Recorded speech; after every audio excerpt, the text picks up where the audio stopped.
Present. Christine DeRonk, present. Trish, we were muted when we did roll call, but we said you were present online. Thank you. All right, thank you. Next, we have, are there any emergency additional agenda items from mayor, or council, or staff? Oh, yeah, I'd like to add the text alert messaging system, just to touch base on it. I have to make a motion to add that to the agenda. I thought I had to make a motion. I don't think so. I think as long as it's information, you're good.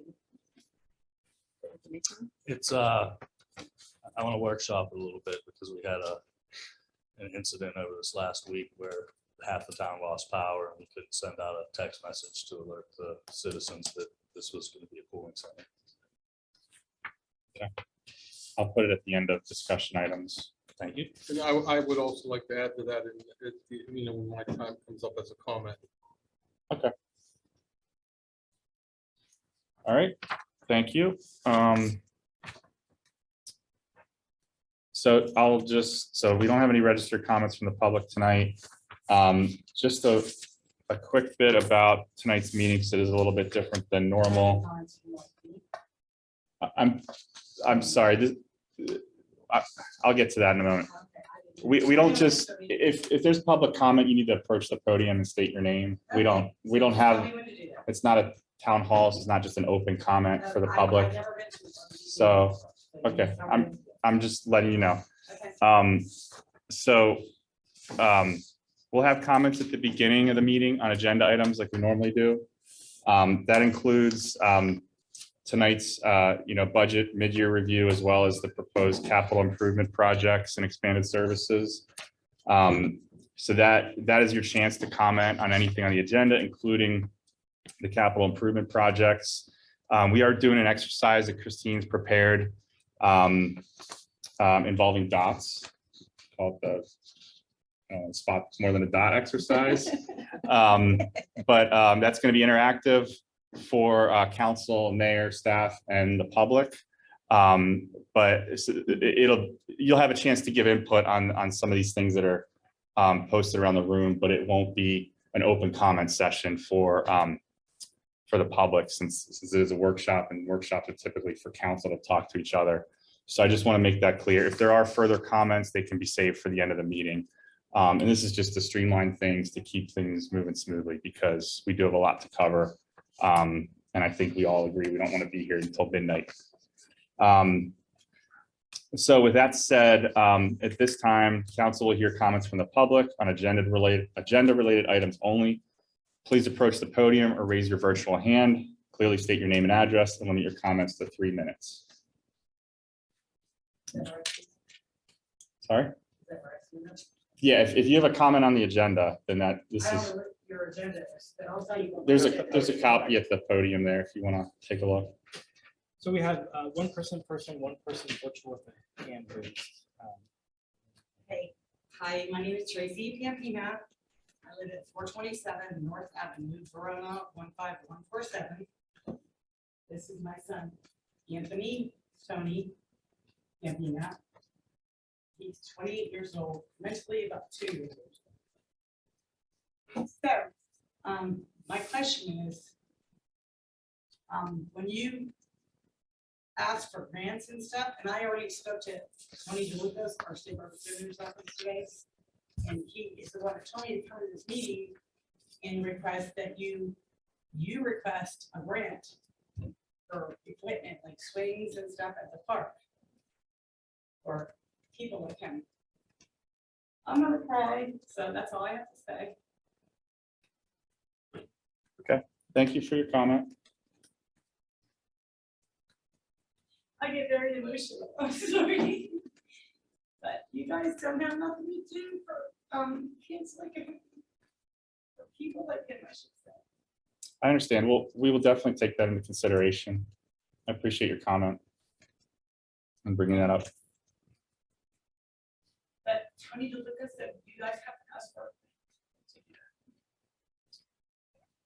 Yeah, I mean, we're not going to respond to that immediately. I mean, there's a lot of things And he told that me would to go come into to the that. meeting and I'm here, so. You're in the right form, you're in the right spot. Everything else. Yeah, I mean, we can certainly take that into consideration. There's a lot of different things we're considering tonight. Yeah, So, he has nothing to do. yeah, I appreciate and understand the comments. So thank you for sharing You that. know, a kid, he's actually really well. Okay, looks like we do have one comment from, Yes, we have an online comment. Kimberly Roller, you can go ahead and unmute yourself, please. Thank you very much, Mr. Warren. My comment is regarding one of the capital improvement projects that is listed. I live at 853 First Street in Verona. My name is Kimberly Roller. One of the borough capital improvements that's listed on here is tree pruning of street trees and trees overhanging on streets and sidewalks, landscaping of new locations, such as if the sign is installed on Wildwood, as well as re-landscaping areas such as the Doughboy to replace the fabric. So the Garden Club of Verona, of which I currently serve as the president, would like to suggest a complete removal of the weed barrier and a planting of new and more expansive perennials and shrubs that are more suited to that location. Gardening practices change and they do evolve over the years. And landscape fabric of that nature is no longer a preferred method of weed control. While it does control some weeds, it only lasts for a couple of years and then needs replaced, as we're noticing now. That landscape material was put in 3 years ago. In several more years, it will need replaced once again, and we will continue this cycle. There are studies stating that it actually can cause maintenance problems in landscapes that prevents the appropriate water drainage and absorption, which essentially with the large blank spaces and mulch pockets in our landscape as it stands today, I believe that we're actually seeing some of that damage now in terms of the health of our plants. You can witness that on the Doughboy as well as the pylon. Landscape fabric used to be a standard practice, but research has now proven that it is not beneficial to the health of the soil and actually can cause diseases to live within the soil. And it does not allow plants to spread appropriately and fill in these mulch pockets, which can actually be a natural weed repellent. So my suggestion is that I would ask council to think about and open for discussion the Garden Club taking over some or all of the maintenance of these locations. Last year, the borough paid over $8,000 on landscaping. That, to be perfectly honest with you, I don't believe was appropriately done, as there are still dead bushes and shrubs and things that are left in there now, and it looks rather unsightly. That money could be supported and paid in different areas. And a portion of that money could honestly be spent watering the baskets, which the borough had done every year until the last year. Those baskets have been a very difficult chore for our members, and you would still save thousands of dollars if you watered those baskets and handed over some of the landscaping to the Garden Club. Additionally, new areas such as gardens around the new sign at Wildwood, Riverbank Park, and subsequent perennial gardens could be lovingly funded and cared for by the Garden Club, which will continue to save money year after year. Thank you. thank you for your comment.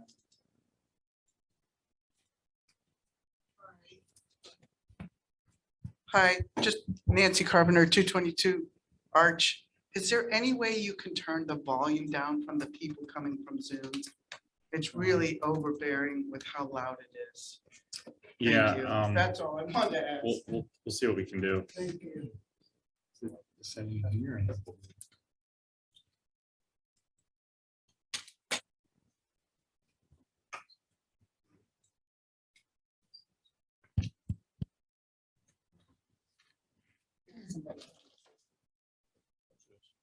Yeah, Trish, if you could write in the comments or just let us know if the volume's any different for you after our adjustment as we get going, please. You want her to I speak. think the issue is it's loud in here.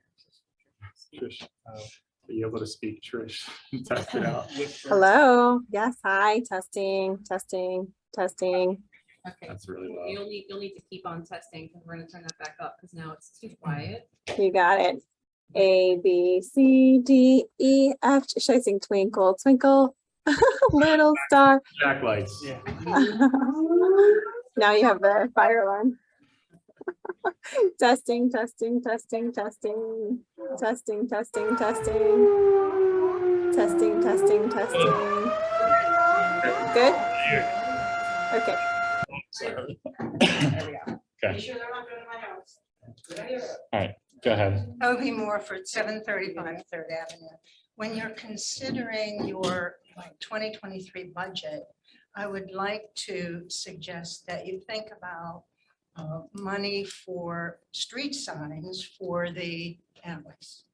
It's kind of a safety issue. We saw it happen when there's a third agency involved. We saw it when the storm came last Saturday, and then Monday came, and when Duquesne Light came, or even Saturday when Duquesne Light was out trying to answer the calls, they really didn't know where they were going. So they were coming down the front street instead of the alleys behind whichever street had called in.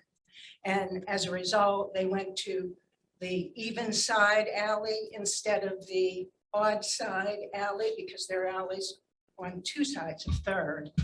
And it made me think, that's kind of a safety issue. So it was 1 o'clock in the morning when I saw the lineman walking down Third Avenue, and I said, "Can I help you?" And he said, "Well," he said, "I don't see any lines down here and he gave the number of Third Avenue. And I said, "Well, that's because it's in the alley behind." And he said, "No, I've been there." And it was behind our side of the alley, which was the even side. I said, "No, it's the alley." He said, "Well, there's a tree blocking that alley." He said, "Maybe that's what it was." And I said, "No, you have to enter that alley. It L's. And because the alley doesn't go clear through, straight through, I guess he didn't realize that alley comes in from Second Avenue and then L's down behind Third. And he said, "I'll go right over there and enter from that end." And he found it. They fixed the pole the next morning. So, and I thought, well, you know what? Our fire department knows and our police know, but when there's another agency involved, we should be able to say it's such and such way or such and such alley. That would really help. But we don't even know the names of the alleys because there aren't any street signs. So that's what I'd ask you to just consider when you're figuring expenditures for 2020. Thank you. Thank you. Any other comments? We have no online hands raised and no one else in person. Okay. All right, we'll move on with our agenda. Next would be discussion items from advisory boards and commissions, but there are none. So next move to new business or action items needed for timeliness or urgency. And the one item we have is potential ordinance for tow-away zone on East Railroad. Christine? So this, there is a draft here, although some changes need to be made to the draft. Craig was able to provide this, but he wasn't able to make changes for tonight. We got a call last week from Avalotis, and basically at the end of East Railroad, there are people parking their cars on the western side of East Railroad in the dead end portion, and the cars stick out enough into that dead end portion that the trucks can't get into Avalotis, and they've had to turn away at least 3 trucks in the last 2 weeks. So it's really becoming problematic for them and impacting their business.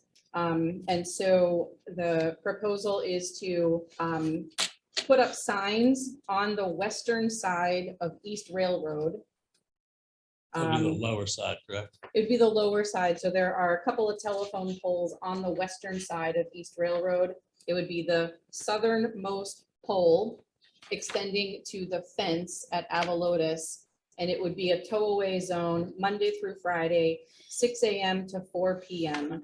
Not just a no parking was the recommendation because, $5 tickets, not really enough to deter somebody from not parking there. And so it was suggested instead a tow-away zone.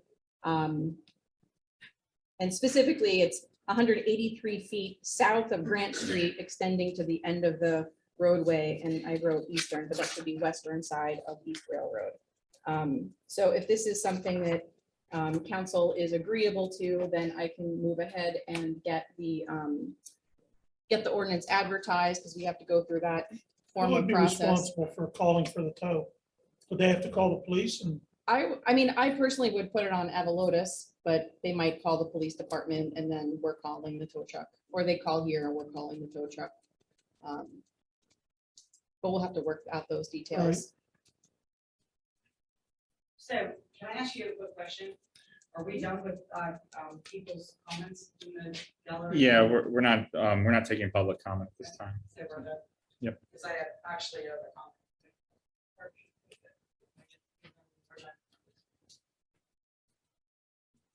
Like, there's a house across the street from me that's been parked there. Our car's been parked there for 9 months. This is not the time for public comment. I'm sorry. Now I got a ticket.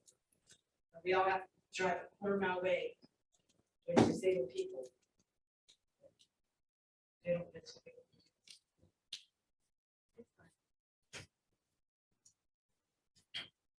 Go ahead. Thank you. So I guess, is there interest in moving forward on this so that I can publish the ad in the newspaper? And then this would, it would have to like work its way through. The soonest we can vote on this would be the workshop meeting in August, just because of the way the calendar falls and whatnot. So if we delay, then we're pushed into September.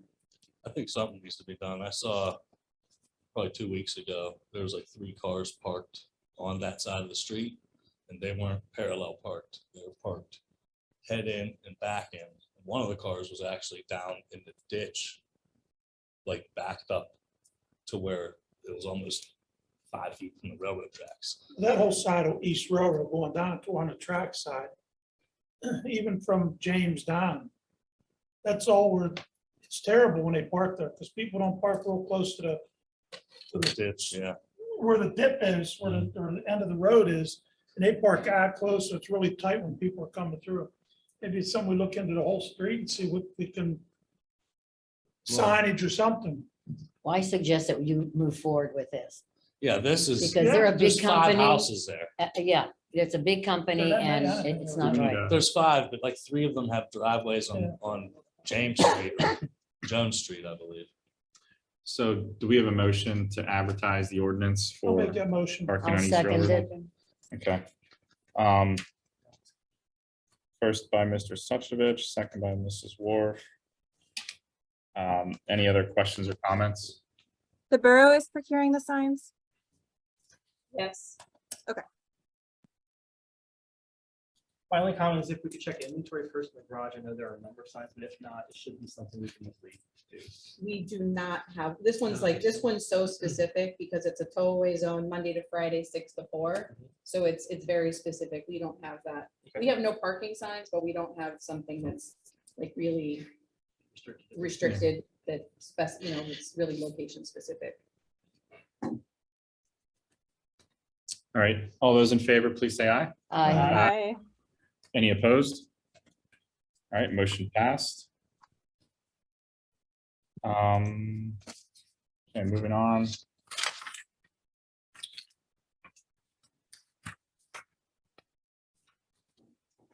Next order of business is our discussion items.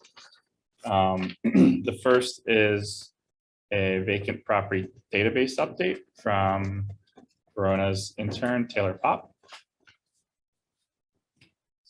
I'm gonna turn some of the lights down so that it's. Oh, yeah, it does. Feel free to turn the podium if you're going to be. There for a while. Back to the camera. You're fine. Hello, my name is Taylor Pop. I'm the borough's intern this summer, and one of the projects I've been working on, Think a little closer. Feel it down. Yeah, maybe. It bends. most Yeah. people are not 5'2½". And so I've been working partially on a vacant property database this summer, basically just trying to go ahead and find those properties within the borough that are vacant and potentially those that are eligible for a vacant property recovery program.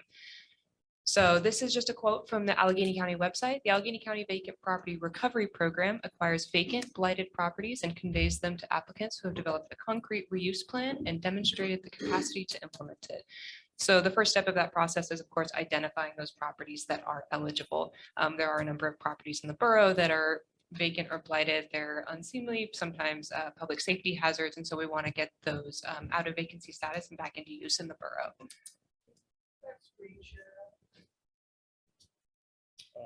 Oh, Yeah, that we would be could. me. That's a good idea.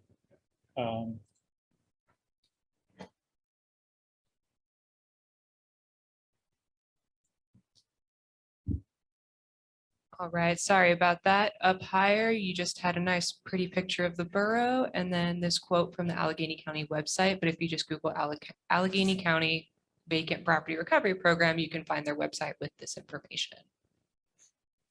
So this database is, it does exist in like an Excel format, so it is just a spreadsheet, but then I've also inputted this spreadsheet into GIS. And so this data came from a variety of sources throughout the summer. First off, the Allegheny County Real Estate Portal, so that just has information about each parcel in the borough. Lots of different data there, but I'll go into exactly what I have in this database. I also have information from Weiss Burkhardt Kramer, which is the delinquent tax collection agency. So we have some tax data as well.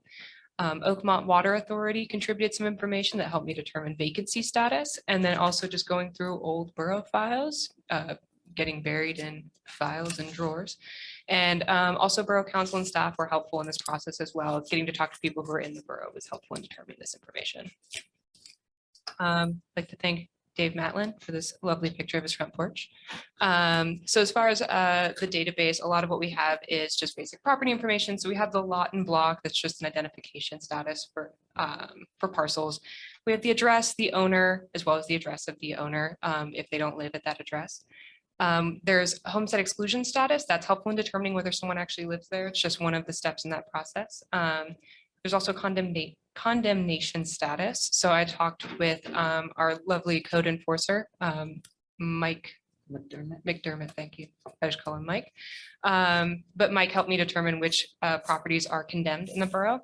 There's also information about whether properties have paid regulated rent. So that would be a for sure sign that it is a rental property and there's probably someone living there if they're paying regulated rent. So yeah, then I just listed those sources down here. We also have some information on tax delinquency. So that again came from Weiss Burkhardt Kramer. I was looking at two tax delinquency aid authorities, bodies. There'd be the school district and the borough itself.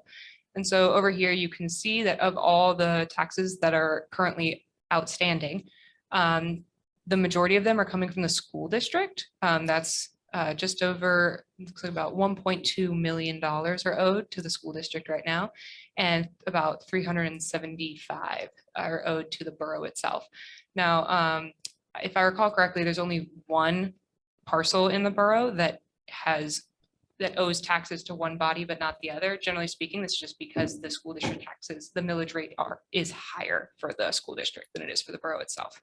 But I have information on the total amount due to each body, as well as how long that the delinquency has been established. 135 parcels are not up to date on their taxes, and a decent number of those are vacant, which does come into play with the vacant property recovery program status. Then there's information on vacancy. This one was a pretty tough one to determine. We started with the Oakmont Water Authority. They gave us data on those homes that have water turned off. This data is not perfect though, so that was just our starting point. Then I was going through some borough files to determine vacancy status, as well as talking to borough council and staff. Then we, from there, did some manual checks. We drove around the borough. If you saw someone driving around with a clipboard, please don't be concerned. That was me, just seeing if someone lives in your home. We determined that 62 parcels are vacant as of right now. Again, this isn't perfect, so we're still in the process of checking this, but this is where we're standing right now. And I'll go into what we're going to do in the future. Oh, and then right here, I just have information. There are 10 that are condemned and 25 that I identified as VPRP. That's the Vacant Property Recovery Program eligible. So now we'll talk a little bit about Vacant Property Recovery Program eligibility. So in order to be eligible for this program, the parcel has to be a vacant lot or structure, so there's no one's living there. 3 years of tax delinquency, that can be to either body, it does not have to be both. And it has to be located in a participating municipality. Verona is, so all of these will be eligible on that front. And then it has to be less than 1 acre in size. That also is not much of a concern here. Pretty much all of our parcels are less than 1 acre. This is, I just wanted to draw attention to the fact that this database is going to be updated. The database does not exist in a vacuum. The tax data and the vacancy status is of course going to change over the years. And so I did also, don't be afraid of this Excel spreadsheet. It's basically just made to be updatable. So with the click of a button in this worksheet that probably our lovely secretary Christine would be doing, basically you just have to change the names of what your document is called in your computer, and it's even able to be updated for like if they change the format of the spreadsheet that they send out. So it's totally updatable, so someone else can do it even after this summer ends and I am no longer here. And all this comes together into the fun stuff, maps. So there are a number of variables in this database, but just for equitable purposes, as well as some privacy stuff, I'm not going to visualize all of those for you today, but they will become available in time once we've verified all this information. So these are the vacant properties that I found. This map will be published online, but for now we can just kind of play around in here. So all those purple properties were deemed as vacant. It does not look like anybody lives there at the moment. So these are those 62. And they're pretty widespread. They're across the borough, not so much kind of centrally located, but around all the perimeters, there's quite a few. Now I've got myself in a pickle because I don't know how to. Okay. Then we have condemned properties. So the purple here again is still those same vacant properties, but now these bright yellow ones are the ones that are condemned. So there are 10 of those according to Mike McDermott. Go.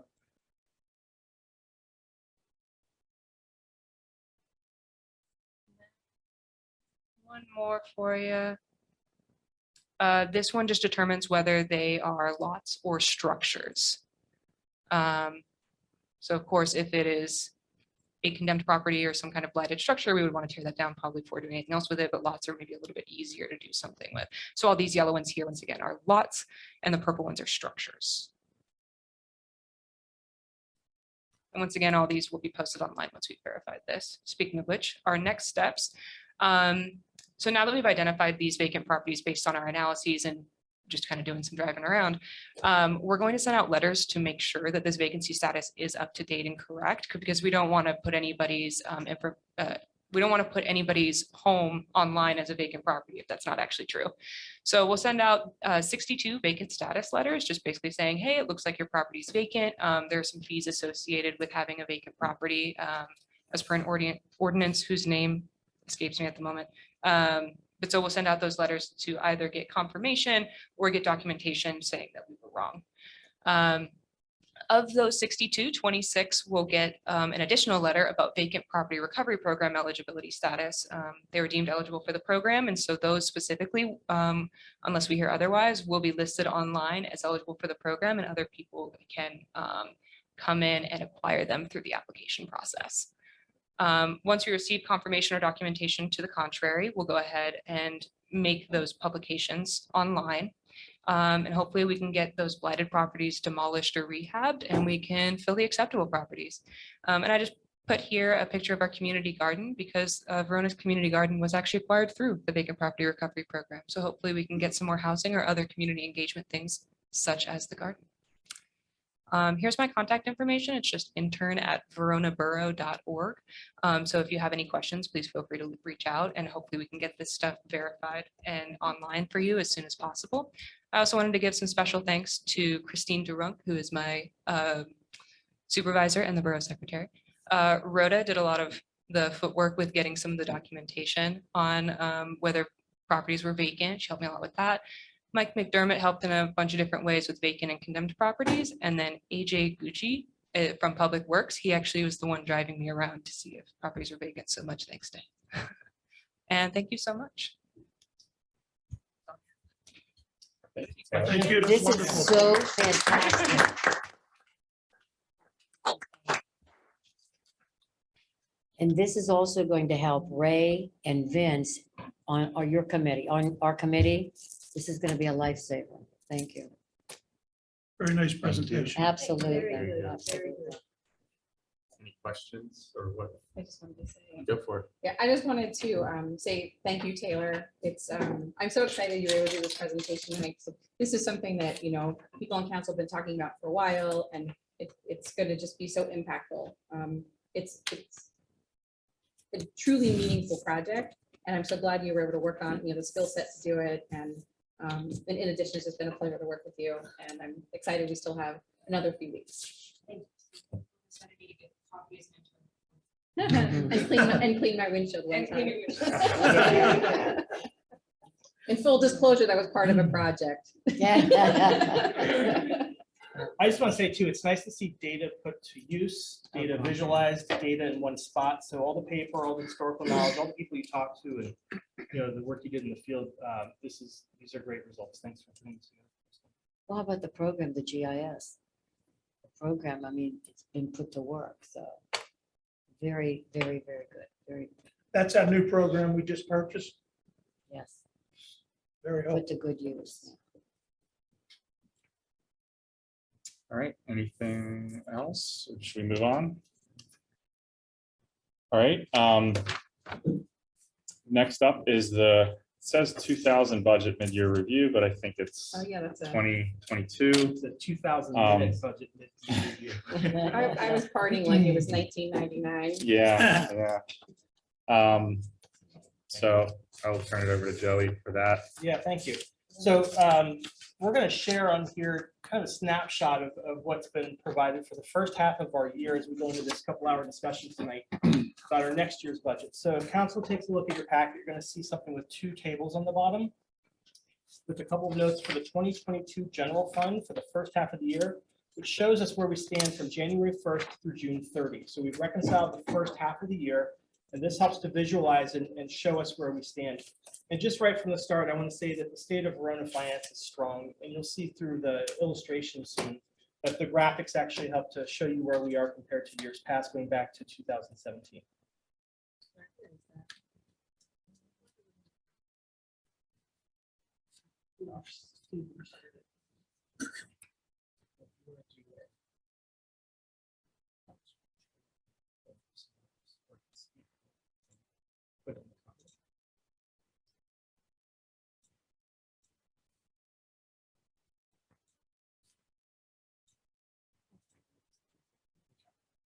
Well, I'm going to go ahead and speak to the first couple of bullet points. Then we're going to have a graphic that's going to show up on the top of the screen. Joey, are you able to screen share that as well? Yeah, so we're going to share it. Just hold on. Yeah, I just need a minute to find it because it's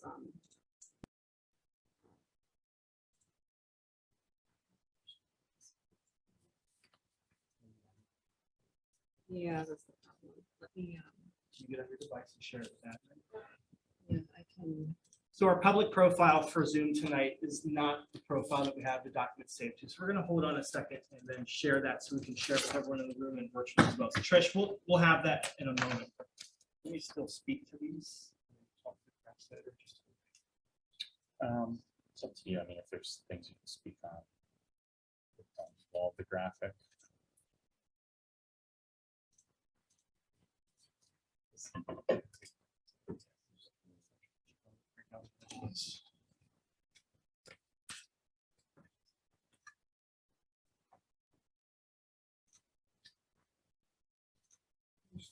Recording.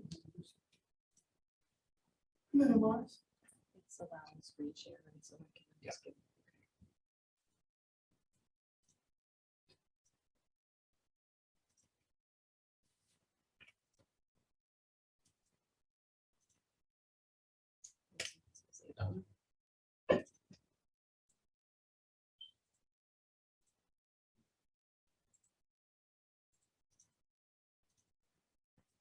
Okay.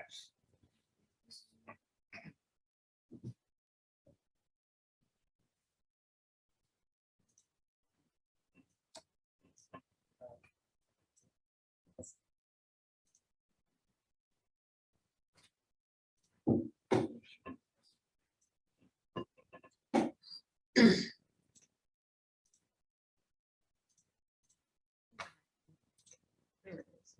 Thank you. So on the top of this document, you're going to see it's titled the 2022 General Fund for the first half of the year, showing that our finances from January 1 through June 30th this year are as stated. So the year-to-date revenue so far is $1,492,545. So our revenue for the first half of the year is 85% of budget, which is great. We want to be above that 50%. The year-to-date expenditures are at $709,572, which as a percentage is 43.5%, which is we don't want to be above 50%. So we're good with those. So the current revenue exceeds expenditures by $782,973. If we take a look at where we were for the second half of last year, and we take a look at what the remaining operating expenses should be, that would be about $650,000. So you can see that where we stand now for our current revenue exceeds what our operating expenses budget would show based on last year. So we're in a pretty good spot right now. So I know we've practiced a lot of discipline in where we're spending, what we're spending. So I think that's to show for some of what we see here in these next two tables. So 2017 all the way through 2021, and you'll see our budget for 2022 and the projection. You're going to see that the revenue and expenditure show to have the bottom fund balance for the end of this year. If you scroll up just a little further, which when you visualize that shows this bar graph that shows you where our fund balance is and anticipated to be. So we've gone from in the red as far as $343,000 back in 2019 to where we're projected to be between $125,000 to $256,000 in the black, which is incredible. So for everyone that's taking a look at all the tough decisions we've made in our budget last year, how we've been able to spend and stay on track for this year, and how we've managed it, I think we should be proud of where we find ourselves in the first half of the year. So ahead of our discussion tonight, I did want to share the state of the finances. So you can see here the general fund balance as a percent of expenditures graphic on the bottom as well. So this helps visualize further just a little bit more some of the data that we have that we've seen month by month. So this is the first 6-month recap for Old Council. Are there any questions? Comments? Okay. Well, again, this is, I think, a chance for us to pause, see where we find ourselves for the first half. I know we're going to go into a long discussion this evening. And as a council workshop through a number of things that we have that are pinned throughout the 3 of the 4 walls in this room. So I think a good place to start is where we stand this evening. So that's what I have for the presentation this evening.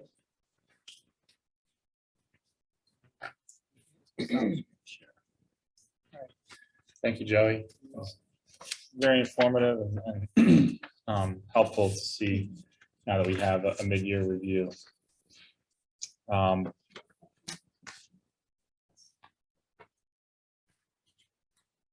Anything else, or were you ready to move on to? We are. I'm going to go ahead and drop a PDF in the comments for people. Okay. So you can continue. I'll just put it in there.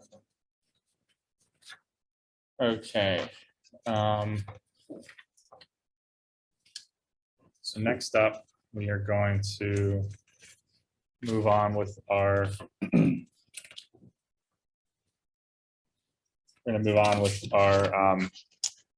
discussion on proposed capital improvement projects and new or expanded services.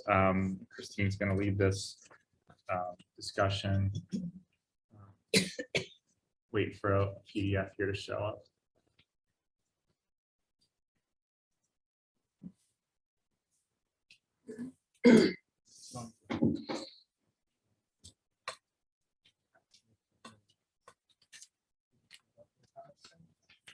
So what we'll be doing is sharing, there's a PDF that we're going to share with the public viewing at home or on Zoom to be able to access the same document that we'll be reviewing here, which has basically been split up into different posters throughout the room so that everyone at Zoom can follow along and see the same things. So one of the issues with using this device for Zoom is that we're kind of stuck in what we're doing live. So we're going to have our second laptop drop it. We've got plenty of time this evening, so we'll have that in there momentarily. I don't know that I can drop it so easily. And because it wants me to do this other thing. Wait for a moment.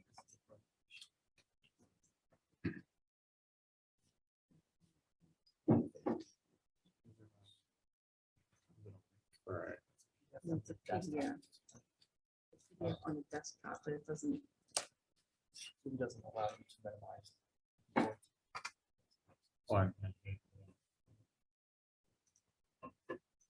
It's going to be connect to Google Drive.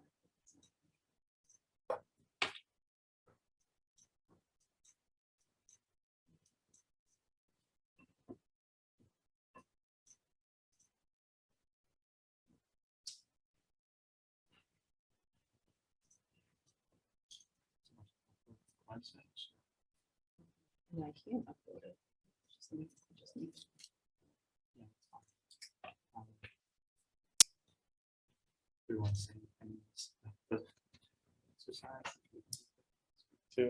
Yeah, so while we're pulling up this document, we want to make sure it's shared for everyone to view. So we're going to find out if we can either get it on the website or share within the comments. For everyone else in the room, you know from earlier today, this is a workshop meeting. So you're going to kind of witness council go through a number of things as a dialogue. It's not going to be a back and forth and town hall style meeting. But we're going to go through a moment where if you guys look to the back, to the sides of the room here, we're going to have a number of projects that have been proposed by council. We're going to go through kind of a Shark Tank version. We're going to kind of cut to the chase, explain, understand what these are. No, it's not necessary that we reaffirm every single thing for every single paper, for every single chart that's here, but we're going to go through and as a council discuss these, we're going to rate them. I'm going to ask that we all avoid the word vote. We're not voting tonight.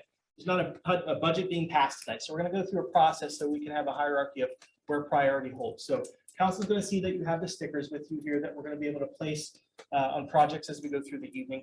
Then I'm also going to help with Christina. She's moderating through this. I'm going to assist in tagging some of these too. So as we work throughout the evening, we're going to populate what's around us. This is the first of many steps as we take a look at our budget this year. So this being the first step, we're going to start somewhere. So you're going to be able to, as a community, see how we navigate through this as a full council together. So a lot of the work that was done last year is going to help us kind of expedite through this for this year. So again, for council, we know where we stood from last year. We passed the budget. We've made some comments in the first 6 months. So as we navigate through these, just help us prioritize these and we should move along. And hopefully we're not here until tomorrow. Technically. And then for the viewers at home, they will be able to, Yeah, I forgot that. they won't have dots, but they will be able to, in the chat, send a message to the host. Yeah, Good. so another good point. So for anyone that's tuning in right now, that's watching this live, what we're going to do is at some point you will be able to also engage as a participant when prompted. We're going to ask that you kind of hold on to these, and if you're making note, wonderful. But we're going to ask that you at some point provide us a ranking to these if you feel inclined to do so. And in the comment, in a single comment, you might do A, B, D, and L and share that with us. And then we'll kind of extract those and bring those to our live meeting here. We will not be addressing questions, comments, dialogues, feedback, all the things through the comments. The only section of the comments we're going to provide attention to and respond to are what we're asking for us to have rankings from those residents that are participating today. And we will have comment at the very end if there are comments or questions or other feedback. So if you can say those for the end, we'll take all of those at once. Yeah. So you're ready, Christine? Yeah, so I had to put that up on the website because the chat was being non-cooperative right now with posting that document. So if you go to veronaborough.org, right on the homepage, there's a new announcement. So if you're already on that website, you're going to need to refresh so that you can pull it up. But it just says project summary. It's a link. You can look at it at home if you are so inclined, or you can just follow along here. So I'm going to make this a little smaller so it fits on the screen. I can zoom on this one. So Okay, we'll just zoom on it. There we go. All right. So one thing you may want to do is have a little notebook or something so that you can jot down the projects that you feel most attached to or most in support of. Because as Joey and Dave alluded to, we're going to be expressing preferences later on. And it will be good to know whether you prefer project A, B, C, D, or, J, K, L, M, N, or whatever it is. So I'm not going to read all of these, but I'm kind of going to read them all. So bear with me. The first project, project A, is alley reconstruction. This is something that's already on the docket to be paid for next year. This includes Peach between South and Center, Peach, the dead end section, the alley between Parker and North, Walnut Street and Sylvan Way. This is something that the total cost is $164,400. We need to pay about $25,000. It's already committed for next year. This is definitely a general fund thing and potentially ARPA. ARPA, you may recall, is the American Rescue Plan Act funding. And we got $126,000 last year. A similar tranche will be received this year. It's not yet received, it's been delayed. We have spent some money from that to do the LED light replacement, including the ones in this room now. So that was like, around 8,000-ish. So we spent a little, but not a lot. More research is needed to see if we can pave the alleys with that. We can do paving. The issue is whether we can use that federal money as the match on that grant. The second project, Project B, are demolitions. And this is so that we don't need to rely on solely grant funding to be able to remove blighted structures. Structures are undetermined at this point. It's just a $20,000 allocation that would allow us to not rely on grant funds. We did apply for CDBG for demolitions. We did not get it. So this would help us move along even if we didn't get grant funding. We can use ARPA money for demolition. Otherwise, it's coming out of the general fund if we do this one, and it is not committed. Project C is the Center Avenue Storm Sewer Extension. This one is to extend the storm sewer up Center Avenue from First Street to Athletic, so that we can just catch the runoff and groundwater and pipe it down the hill rather than have it freeze in the winter and create icing conditions. The approximate cost is $79,000. $51,000 is the cost to the borough. ARPA cannot be used for this one, so it's coming out of the general, and the project is committed for next year. Oops. Project D is equipment purchase through the LSA grant. We put in a couple months ago now, it would be for the purchase of a new truck for Public Works, including salt bed or salt equipment and a new trailer unit leaf vac. If we were awarded the grant, then our oldest DPW truck would be sold and the proceeds would pay for the local match. The borough would just cover the initial cost to, front it, get the new truck, and then sell the old one to make up for that. We put in for $176,500 with a local match of $17,625. More research is needed to know if we could use ARPA for that. Probably not, honestly, to front the money. It's cleaner to do it with the general fund. And we are committed if the grant is awarded, but we've not yet been told.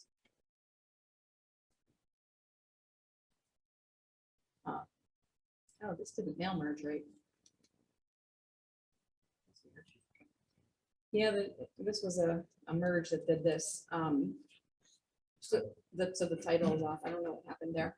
So if we can change E to read park improvements. Yep.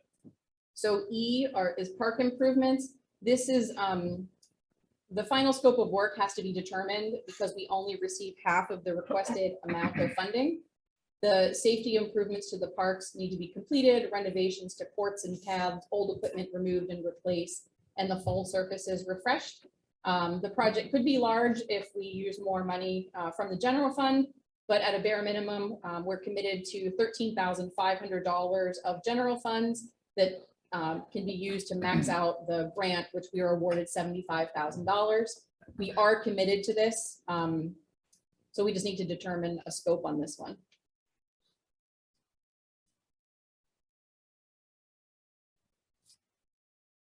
F is the sanitary sewer lining. And so this one is part of a multi-year plan to do sanitary sewer inspections and linings. Approximate cost for next year of $200,000. ARPA can be used to pay for this, but it would be recommended to use the sewer fund as the fund balance on the sewer fund is more than adequate to meet this project. It is not committed at this time.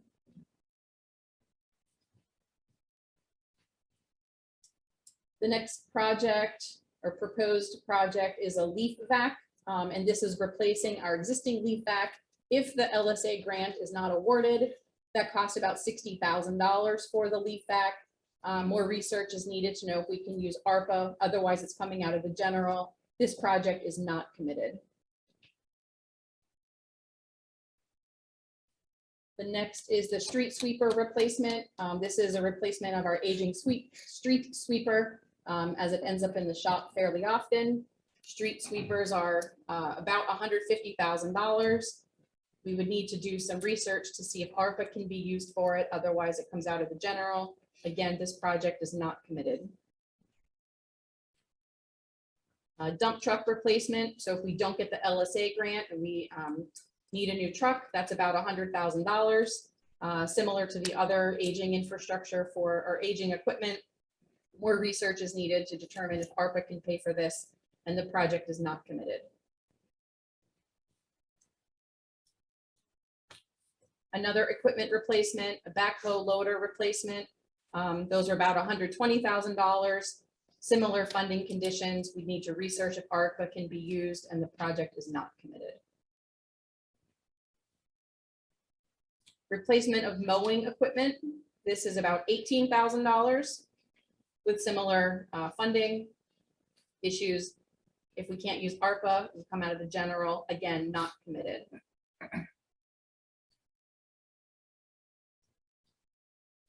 Project L is concrete floor rehab and replacement.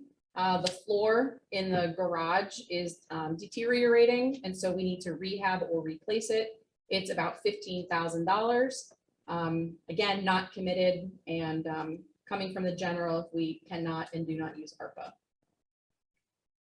That's the Public Works garage. I'm not sure which bay, but the one right over here in this building. Project M is a code enforcement officer. And this would be hiring a code enforcement officer who's an employee of the borough and potentially shared with another municipality if logistically that works out and there's interest from a neighboring community. The approximate cost to the borough is $65,000. I mean, this is more or less, depends on negotiation, but an estimate of $65,000. More research is needed to know if we can really use ARPA, and this is a general fund issue, not committed. Project N is upgraded technology in council chambers. This would replace the existing overhead projector to allow newer computers to be connected to the projector, replace the component parts as needed, and install a camera on the wall that would allow zooming in on the speaker. So it also potentially be used in cases of emergencies because we could stream from chambers about emergency services. This could be potentially funded through the STAMP implementation grant if the STAMP grant is awarded. Those of you that tune into these meetings regularly heard the announcement last time that DCED has tentatively said we'd have a 10% match. So it would be a 10% local match on any implementation grants. If we did not do this through a STAMP implementation grant, it would cost about $19,000 based on the current estimate. We could use ARPA to pay for this because we can make the case that this is related to emergency services and, by able to stream and allow people to be at home on Zoom during times of COVID. And so the funding stream could also be the general fund, or like I said, through STAMP if STAMP is awarded, and it is not committed. This particular project, Project O, is a tax abatement program for low-income seniors. This is a project that was requested by a resident. The program would need to be designed. Many communities model it on Allegheny County's model for eligibility, but the richness of the benefits varies by community. So if the program were identical to the counties, then it would cost the borough about $8,500 annually in lost property tax revenue. Council can make the program more or less rich, so the actual costs may vary. And there are also administrative costs that can't be estimated until the program design is complete. So again, up to $8,500. I suppose it could be more if council made it more generous than the counties, but if I modeled with the counties, it would be $8,500 estimated. ARPA can obviously not be used on a tax abatement. So it would be coming out of the general fund, and this project is not committed. Project P is this permanent salt shed. So the decision was made to place a temporary salt shed down at Arch Street, but to continue to find a permanent location for the shed. Because the borough doesn't own land that's outside of the floodplain and properly zoned, a permanent solution will likely involve leasing or buying land. This is really an estimate of up to $30,000 based on purchasing things based on the sale of the Peterbilt. It was in excess of $40,000. And this is really an estimate because who knows where the salt shed would be located if we need to buy or lease. We did commit to putting up, this is a little misleading, I apologize for that. We did commit to putting up a temporary salt shed, and we've committed to a permanent solution, but we haven't figured out where that's going to be. So I feel it's like yes with a star. It's committed, yes with a star. We don't know where it's going. The cost for the permanent solution is that.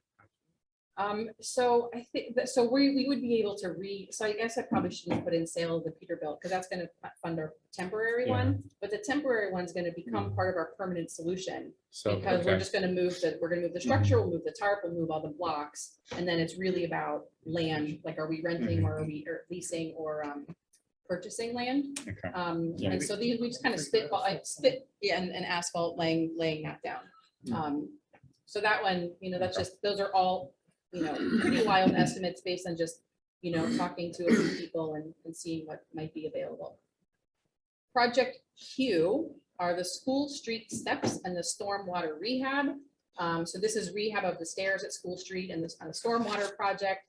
It is unknown what the cost would be. This is not something that Matt has costed out for us. ARPA can be used for stormwater projects. And so if we don't use ARPA, then it comes out of the general fund. This project is not committed. Then there's tree pruning and landscaping. This is project R. So this would be tree pruning of street trees and trees that are overhanging the streets and sidewalks, landscaping or new locations, such as if we place a sign on Wildwood, as well as re-landscaping some areas such as the Doughboy. Again, the cost is unknown. In terms of tree pruning, I'm getting some quotes. The quotes are wildly different and so far range from $4,000 to $38,000. So it's just wildly different. ARPA cannot be used from this based on my reading of the guidelines. So it would be coming out of the general fund and the project is not committed.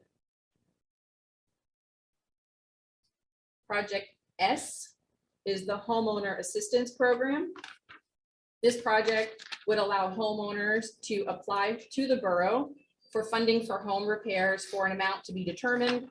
Sharpsburg has a community group that received a grant. Their residents $50 toward home improvements. The total cost is unknown because it would depend on program design. Hey.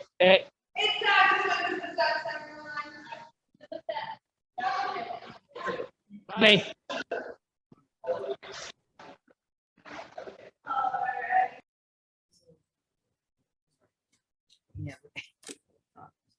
So again, the approximate total cost would depend on whatever the program design was. If it were more than $250, that's just what Sharpsburg's doing. If it was $1,000, it's obviously more. This we could fund with ARPA if the program is established to benefit low and moderate income households, because the ARPA funding is, in terms of housing, is intended to benefit low and moderate income households.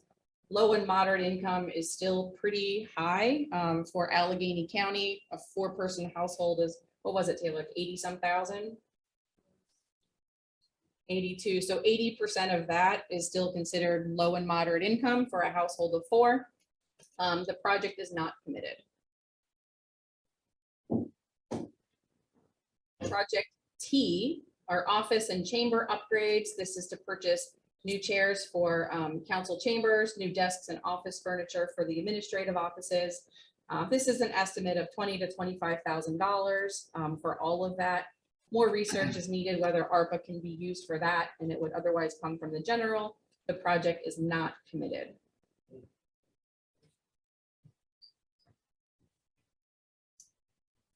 Project U is body cameras for police. So this would purchase body cameras for the police department that would connect to the tasers, and that ensures that the body cameras are always turned on if anybody pulls a taser out of its holster. The cost for the body cameras is $50,000.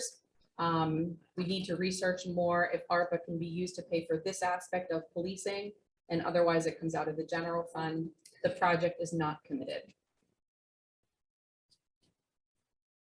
The next project is related to expanding the police force. This is Project V as in Victor, full-time police officer. And this would provide one additional full-time officer with an approximate cost of $72,000 annually. ARPA cannot be used to pay for this, so it would be coming out of the general fund. This is not committed. Project W, man, the alphabet is long, isn't it? Yeah. Project W are part-time police officers, and this would expand the number of part-time police officers by 2 more people, each working 32 hours per week. To be clear, this is not replacement of the existing part-timers that have since found full-time employment elsewhere. This is to expand the number of part-time officers, and that would cost about $75,000 annually. ARPA cannot be used to pay for this, and it would come out of the general fund. The project is not committed. Project X is 2023 paving. This would be for a year paving program. In the past, the borough would try to complete 2 or 3 streets of paving or 1 large brick street reconstruction each year.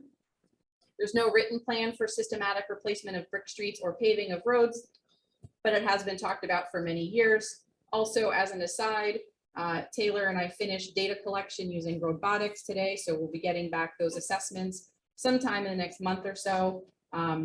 So that could potentially assist with identifying locations for paving should this project move forward. Matt has estimated an approximate total cost of $100,000. We actually can use ARPA money for paving of roads. Otherwise, it comes out of the general, and this project is not committed. Project Y are Act 152 demolitions. We applied for this grant some time ago, and the award announcements have not yet been made. The structures that were identified as part of that grant process were 558 Church, that has since been removed because it's being acquired through the Vacant Property Recovery Program, 473 Union, 204 West Railroad, and 812 First Street.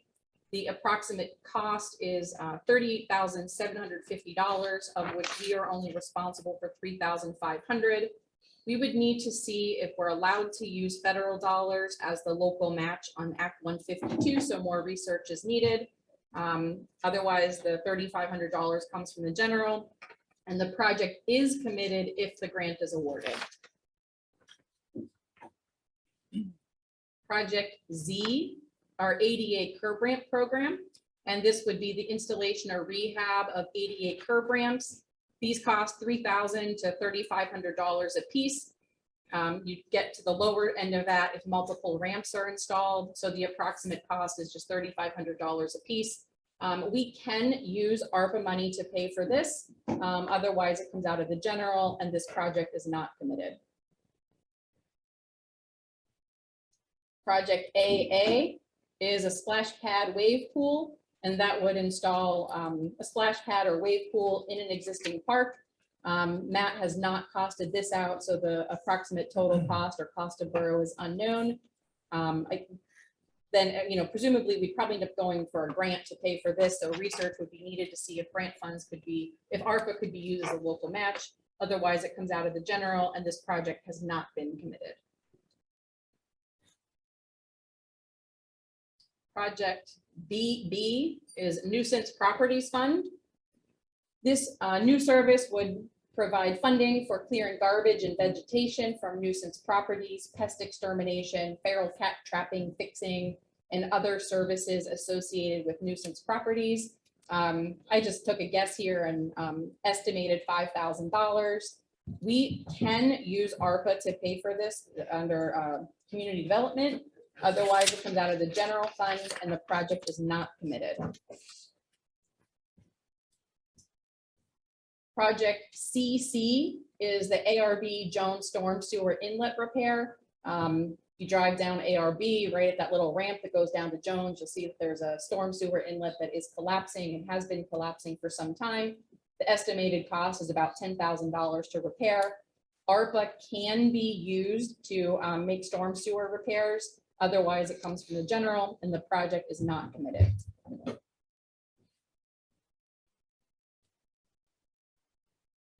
Project DD is the borough building roof replacement. And this is to replace the aging roof on the borough building. I do not have a cost estimate available at this time. More research would be needed, mostly because of funding, like where it would be coming from. And this, if we don't have grant funding and ARPA, then it would come out of the general fund. The project is not committed.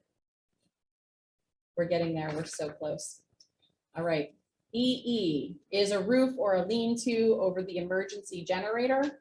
So the generator is right outside the borough building, and it's just open to the elements. So this would build a roof or a lean-to over it to help protect it and prolong its useful life. Again, I don't have this costed out. More research would be needed to know if ARPA can pay for it. Otherwise, comes from the general, and the project is not committed. Project FF is the VOP Trail. So the VOP Trail project is a multi-municipal project to create a multi-use trail from the riverfront in Verona to Boyce Park and Plum. It has support from all 4 communities, meaning Verona, Oakmont, Plum, and Penn Hills, as well as Allegheny County, because it fits into the county's comprehensive plan. The preliminary design of phase 1 trail from Steel City Rowing to Creekside Park and Oakmont is underway.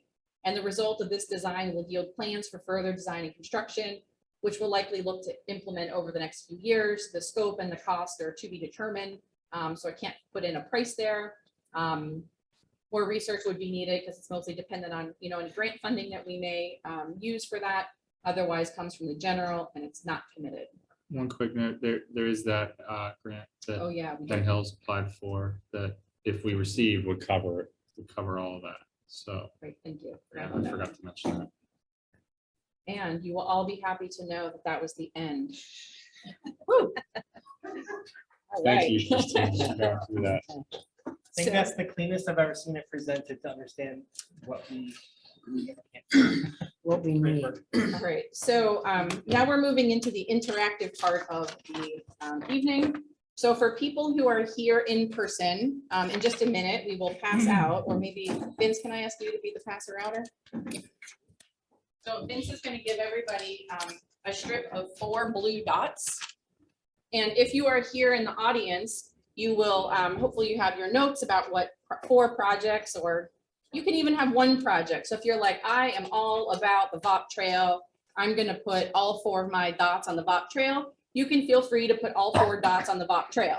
If there are 4 projects that you really like, that you have a preference for, then you can put your 4 dots over 4 different pieces of paper, or 2 and 2 and 3 and 1, however you want to do that. So just in a minute, we'll ask you to get up and move around the room and place those dots.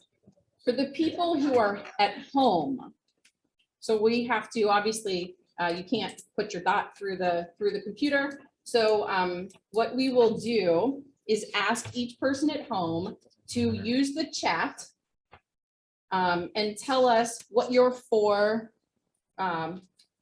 where your virtual dots will go.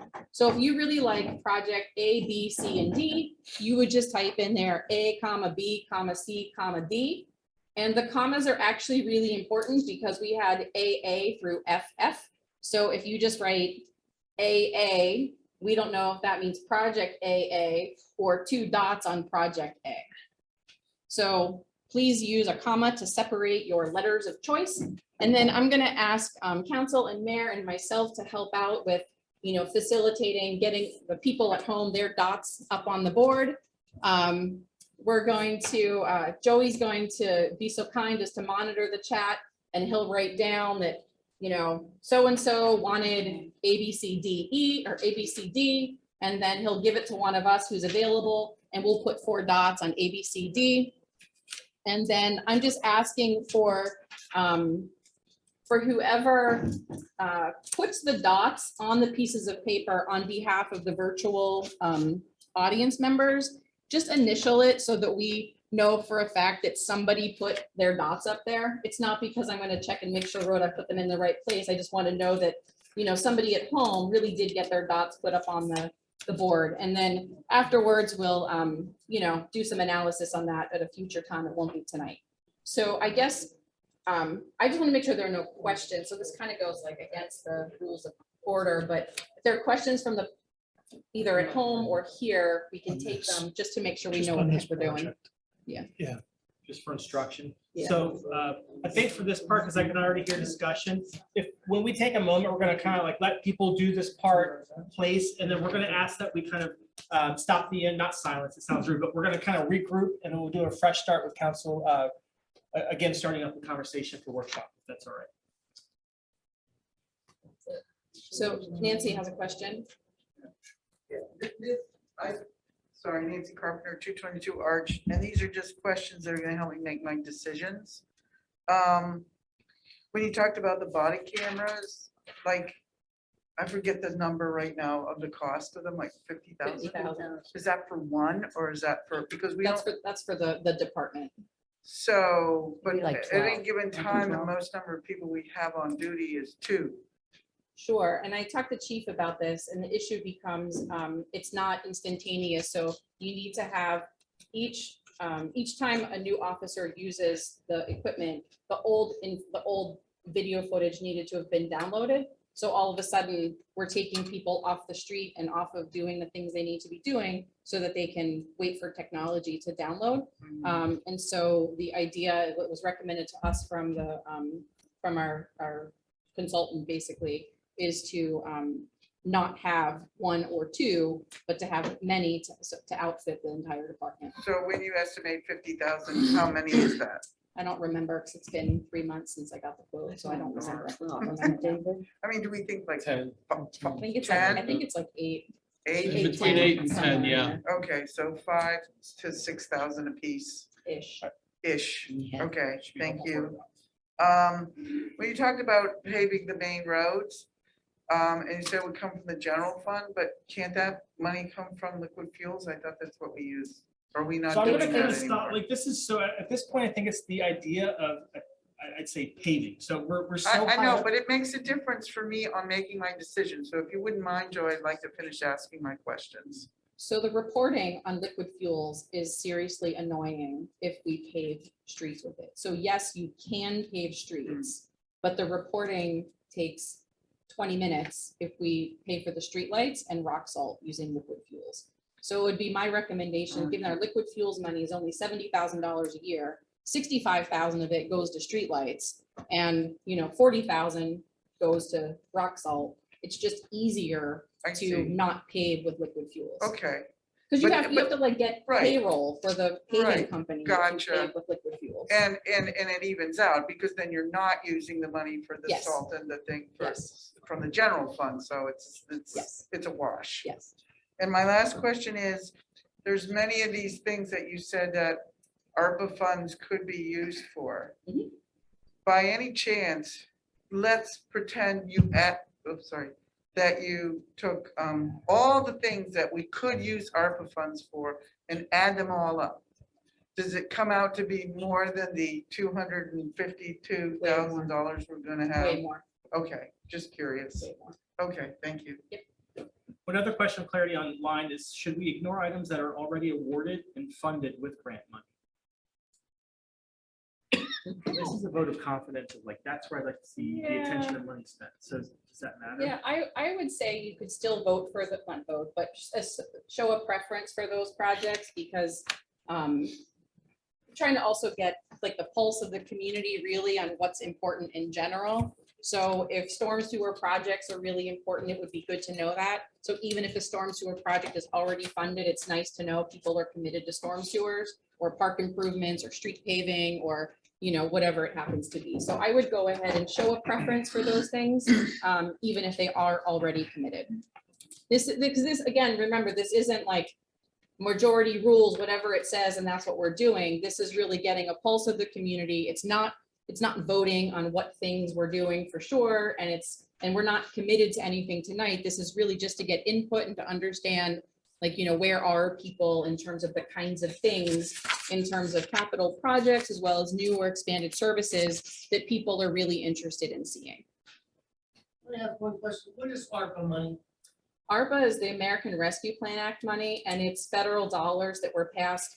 So the CARES Act was under the Trump administration, and the Biden administration passed another round of COVID funding, and that was the American Rescue Plan Act. So we just call that ARPA money. And I mean, before I ever came on, Dave and Nancy applied for the ARPA funds because municipalities that aren't large needed to directly apply for the money. So that was done on behalf of the borough, and then that results in about $250,000 over 2 years. But it's federal money, and federal money always comes with strings attached and reporting and so on and so forth. So that's why sometimes we just need to do more research. Like, you're not allowed to use federal money to match a federal program. So if we use like CDBG, for example, we cannot use ARPA money as the local match because it'd be federal on federal, and it's just prohibited.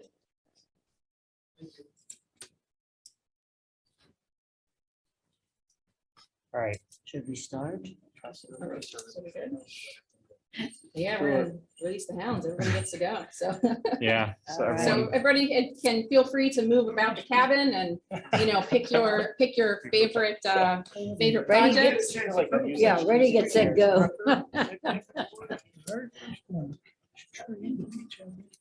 What's it? Thank you so much. Thank you. thanks, Taylor. Have a good night. Good night, Taylor. Thank you, Taylor. Thank Okay, you. I think that's what we have somebody's house. Well, hopefully we can keep. That should, just for information, that should be between Church and South, I believe. Yeah, I just want to clarify. Yeah, I didn't. I'm not trying to, We might have 3 on one of the roads. You come to the road, you can actually read a book as you walk. We have a Valley Demons. And they're right, but I mean. But yeah. Yes.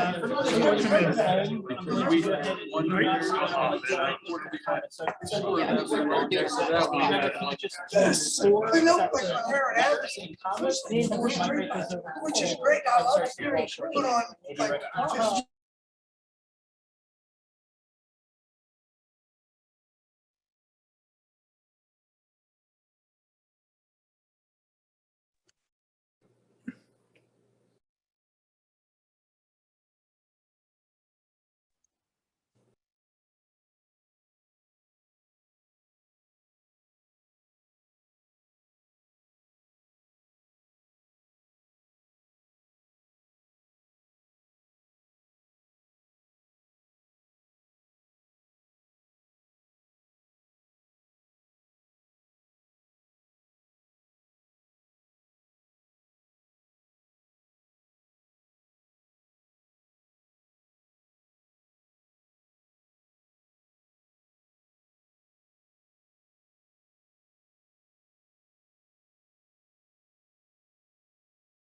50. No, you don't get Yeah, to right. hers. Yeah.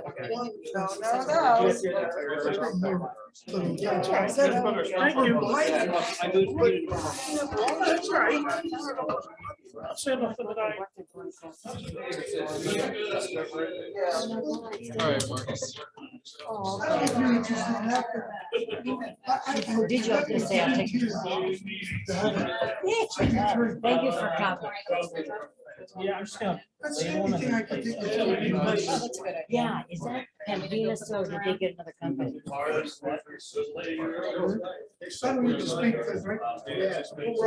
Yeah. Oh, is he? Okay. What's that gas line?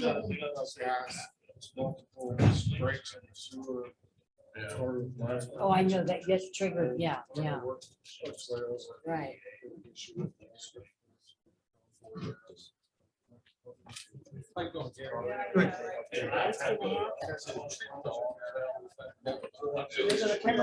Are the kids upstairs still there?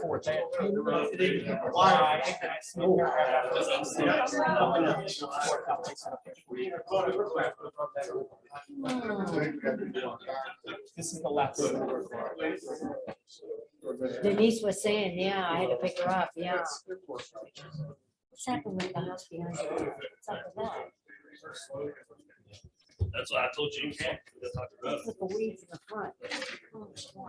Well, You know, that house is so. Go home now, come back.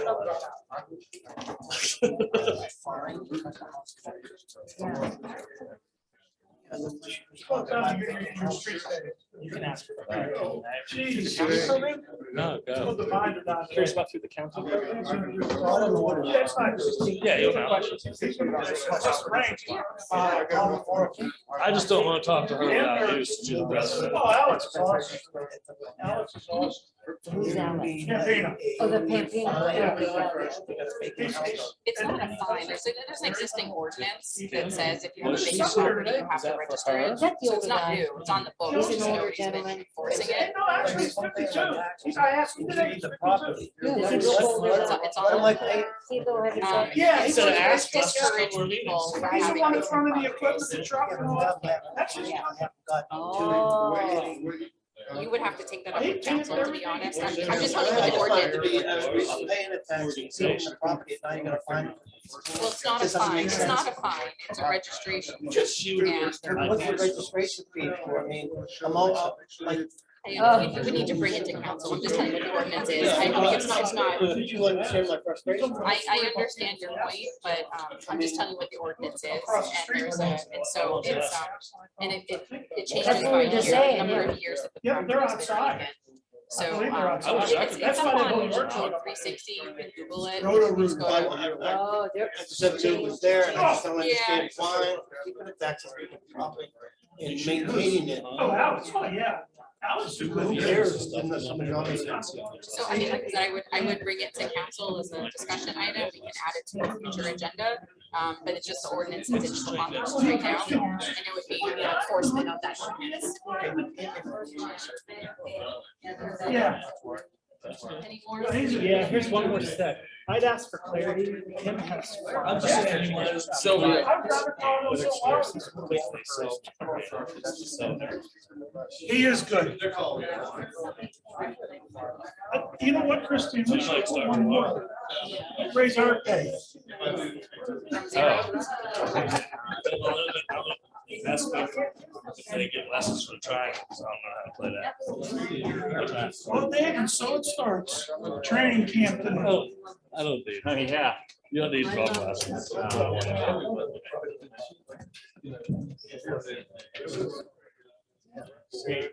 Where's Christine? She's over in the corner. Oh, okay. Christine, when you get a second. So Dave.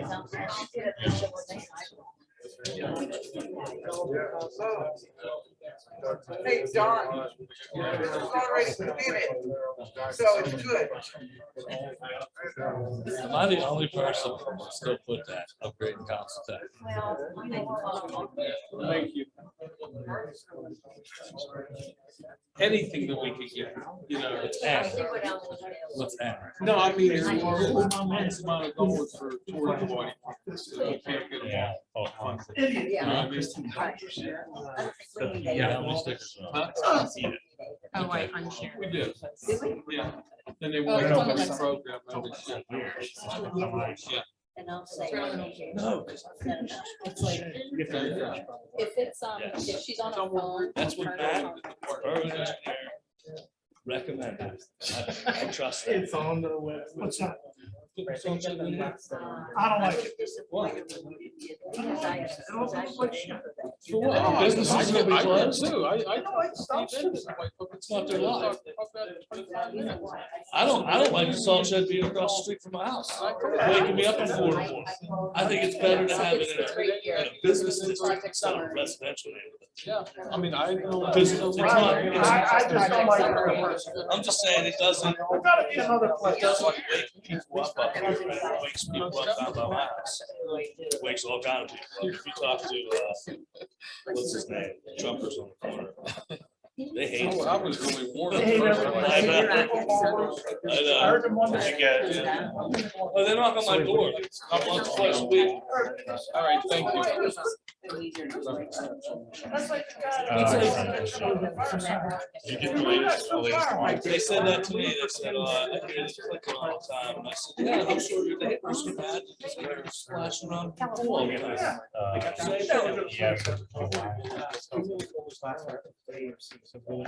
I mean, I'm all for buying a big block of salt sheds there. I just put it on prime river, Kerry State, down by the river, that property skyrocket. Huh? No,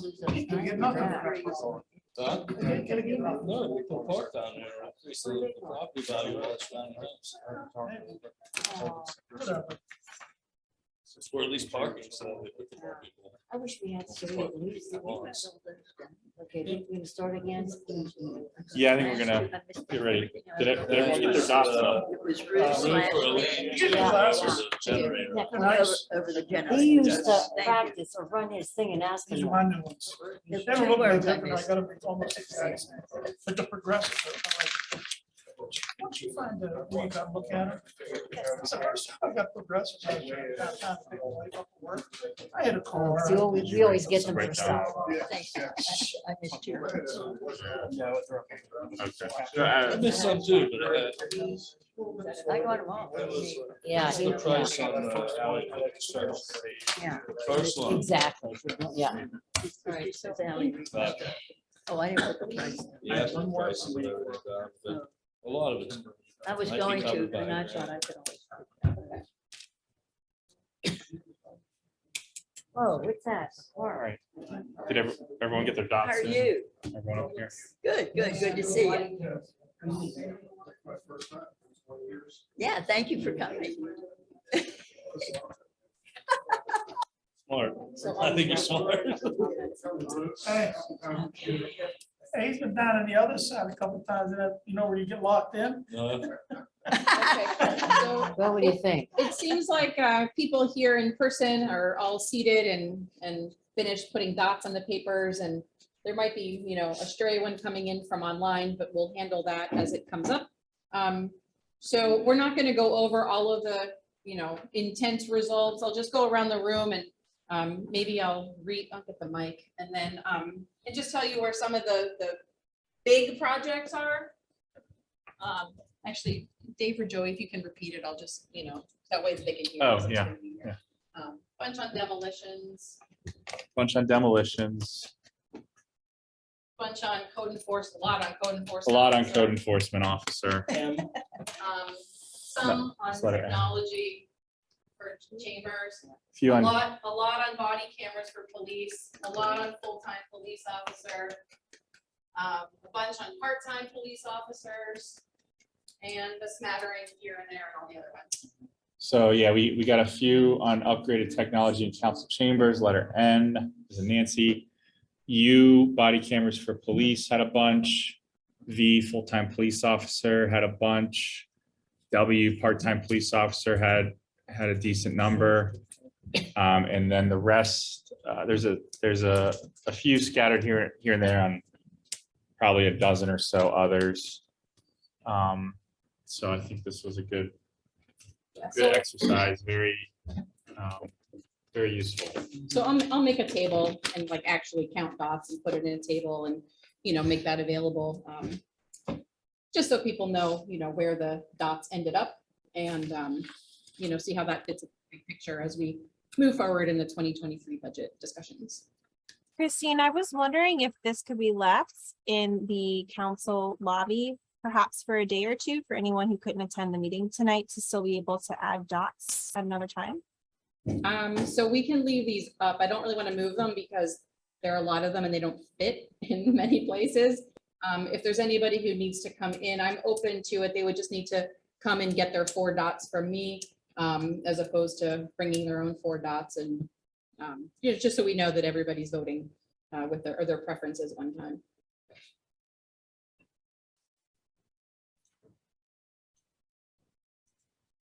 I think that's all I have.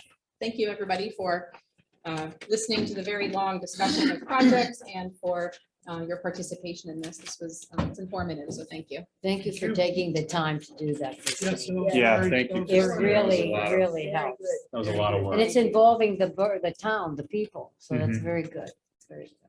Yeah, I think it's great to see the public feedback on these things. Absolutely.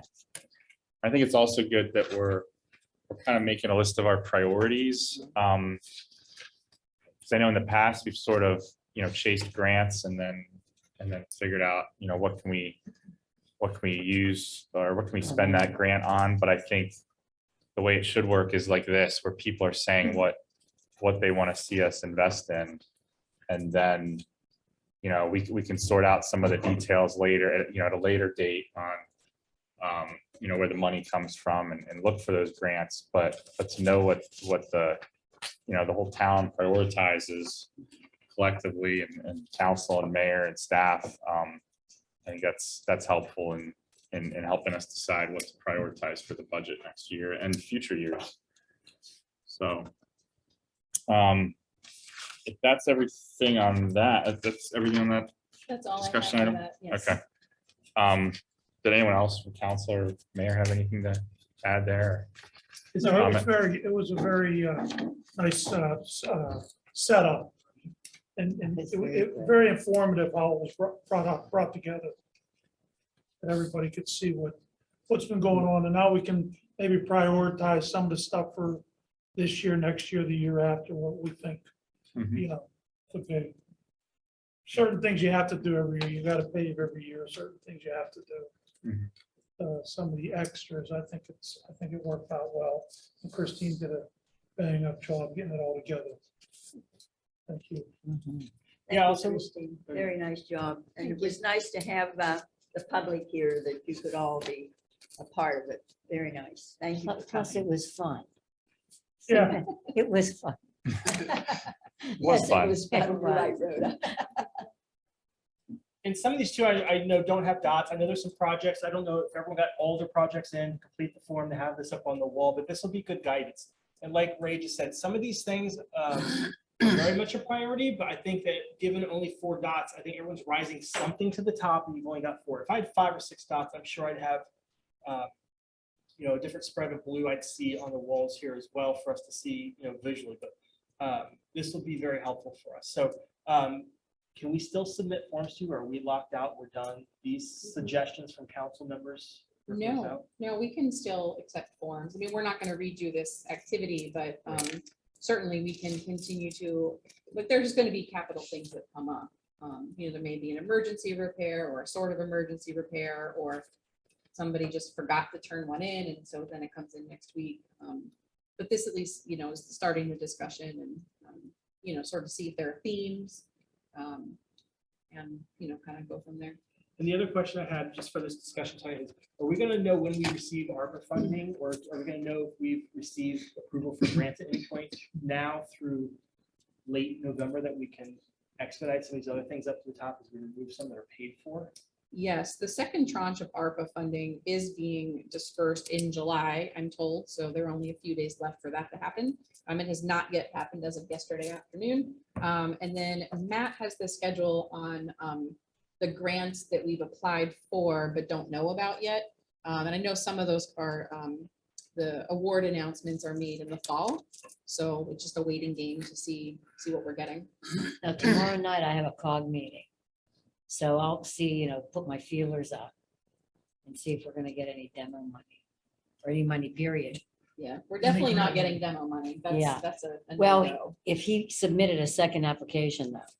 Hmm. Well, see, you know what, and plus there's gonna be a new director. So, Just want to make a quick comment. Sure. Yeah, I just want to make a quick comment. And I also would like to thank the public for coming down and giving their views on what's their priorities, and looking at them. Demolition and the code enforcement and the police department are very strong, and I do appreciate that. I do respect that. This is your money. And if we had 100 people here, we'd probably get the same dots on the same, ones that I had just mentioned there. And I just want to thank everybody for participating, and it does make a big difference now that, you know, not only this board, but the public could see what the priorities need to be, you know, for the budget. And thank you, Christine, for putting that together. That was pretty clever to do that. That's all. All right. Thanks, Mayor. Again, thanks everyone for participating. We can continue with our meeting here. The next item is the Parks and Recreation bylaws. Vince? Yeah, we were gonna vote on this at the last business meeting, but I know you and Joey didn't have a chance to give your input at the last workshop meeting. There's no rush on this. I've put it on the agenda for our committee meeting tomorrow to go over also. So if you guys have any notes, just tell me now and I'll bring it up to the committee tomorrow to discuss. I've told everybody to make sure that they pay attention to the ordinance that was passed in 2016. It's Borough Ordinance number 5, I believe. And that is where the Parks and Rec was actually created back then. So I told everybody that's working on this to try to make sure that the bylaws match the ordinance, because it will be a lot cheaper to just have that than have to amend the ordinance also. Instead of having to amend 2 pieces of paper, we just make sure that the bylaws match the ordinance, and then we'll go from there. So if you guys have any notes or anything that you want us to go over, then let me know. Yeah, sorry, I didn't mean to jump in. Oh, yeah, no. I had a couple things, but if anyone else wants to. I have to pull my notes up. Okay. So I was away last workshop meeting, so I did tune into the YouTube video afterwards, watch. There was a discussion I had heard that was amongst all council minus me and Dave as well. So I can try to pull my notes up here. There's like 3 inches of paper. Let me pull my old notes. I know that when we originally met, February or March, there were color coded yellow, there was green, there's a number of things. And then what I had seen was just the adoption of notes and comments as the ordinance. So that was the last thing I had seen. And to go back, I have a number of questions, but I don't know if they were answered in the most recent versions from the solicitor. So yeah, some of the questions or comments from the rec board, I think some of those were either removed or corrected in that version. But I mean, my 2 big comments, I mean, there were a few minor like numbering or, you know, grammatical issues that we can, I'm not going to bring those up, but just from a policy standpoint, you know, what is council, you know, I want to hear from everyone, like, what do we want to do as far as in both the ordinance and the bylaws? There's a lot dealing with finances and fundraising and giving, you know, authorizing rec boards or, you know, to spend and get reimbursement from the borough. The ordinance, you know, for instance, authorizes spending up to $1,500. And it calls for a treasurer and you know, other financial things. So I just want to know from council is, you know, do we want to give or continue to give rec board basically the power of the purse? And what does that look like? And the other issue is, do we want them to form committees comprised of non-rec board members, basically people that were not appointed? Because everyone on rec board is appointed by council. If there's formation, right now the bylaws say that committees can be formed, including non-board members. So, you know, they could pick someone who's a Verona resident, the general public, to be on that committee. I just want to hear if those are the 2 points I just wanted to bring up for discussion, to see if council is in favor of giving that authority and power, or wants to tweak it a little bit, because there are some discrepancies between the ordinance and the bylaws, which I think would be easy to work out if we just know as a council what's our policy or what's our wish as a group. So I don't know if anyone has thoughts on that. I do. I was an inaugural member of the recreation board when it started. I was one of the first members, and my understanding was the Parks and Recreation Board was created to help manage Parks and Recreation into Verona because the borough manager could not or would not do it. And I don't think that has changed. Unless Christine is willing to manage every aspect of the parks and maintenance and run park events, then you still need the Parks and Rec, and you still need it to be there to manage that. See, okay, no, see, I always thought that the Parks and Recreation Committee or Board was more like on an advisory type of situation. Yeah, that's I not what the understand- ordinance says, though. Pardon? That's not what the ordinance says.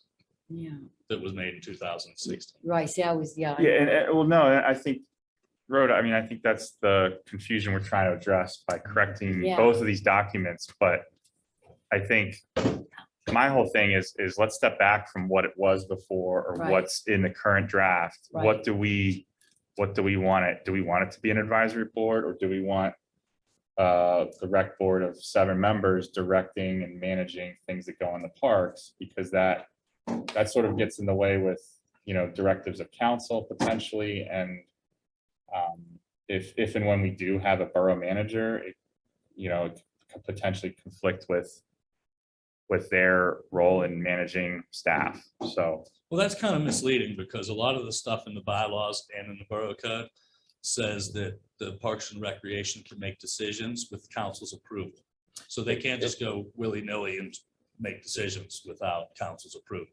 And they're not just a rec, or not just an advisory board. If that's the case, then I would like to know what advisory boards run events, because we just ran Shakespeare in the Park that had 75 people here. We just ran Movies in the Park that gets upwards of 30 people every time we run it. And to me, that's not an advisory board. That's a board that's actually volunteering to do events in the town. Right, right. well, no, you're right, Vince. There are things that say with council, with council or, board as being this board approval. It does give them authority for certain things, but like, for instance, the ordinance specifically gives the authority for the rec board to establish employment positions and hire employees, which, I mean, that's pretty much been the role of council.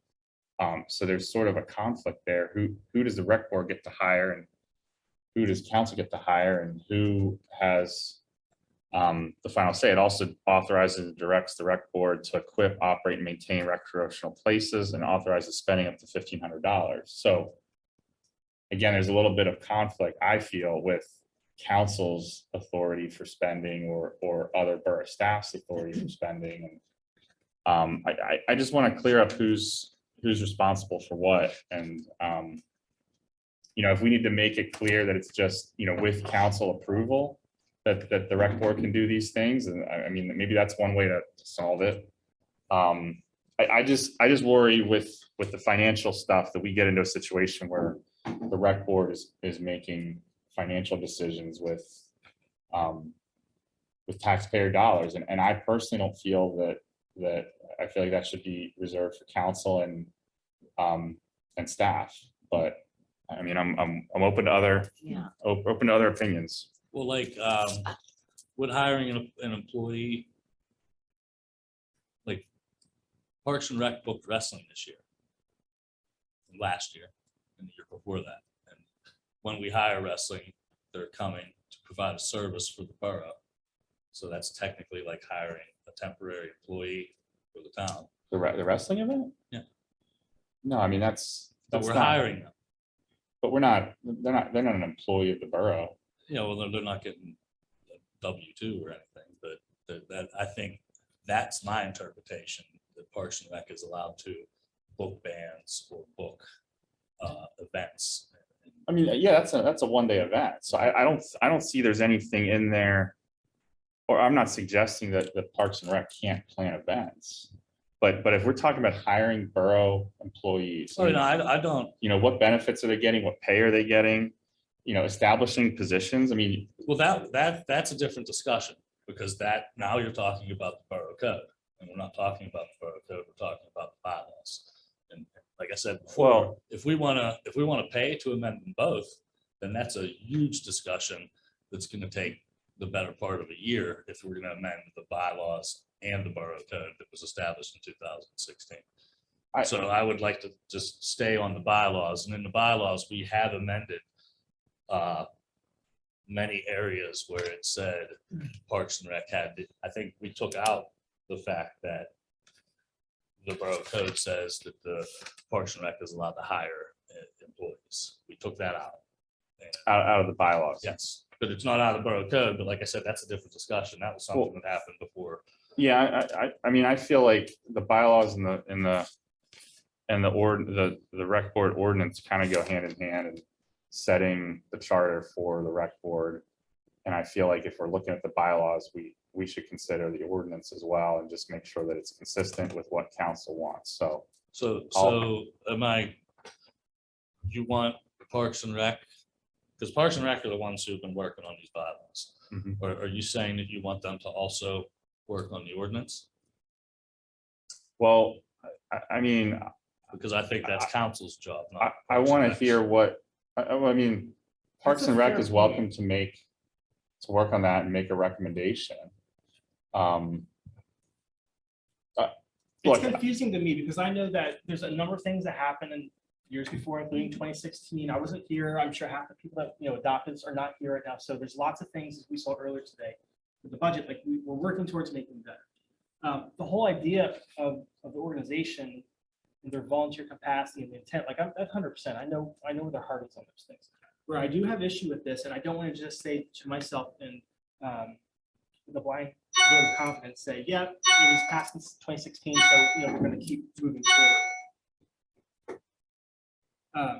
The two questions that were first raised, the spending power.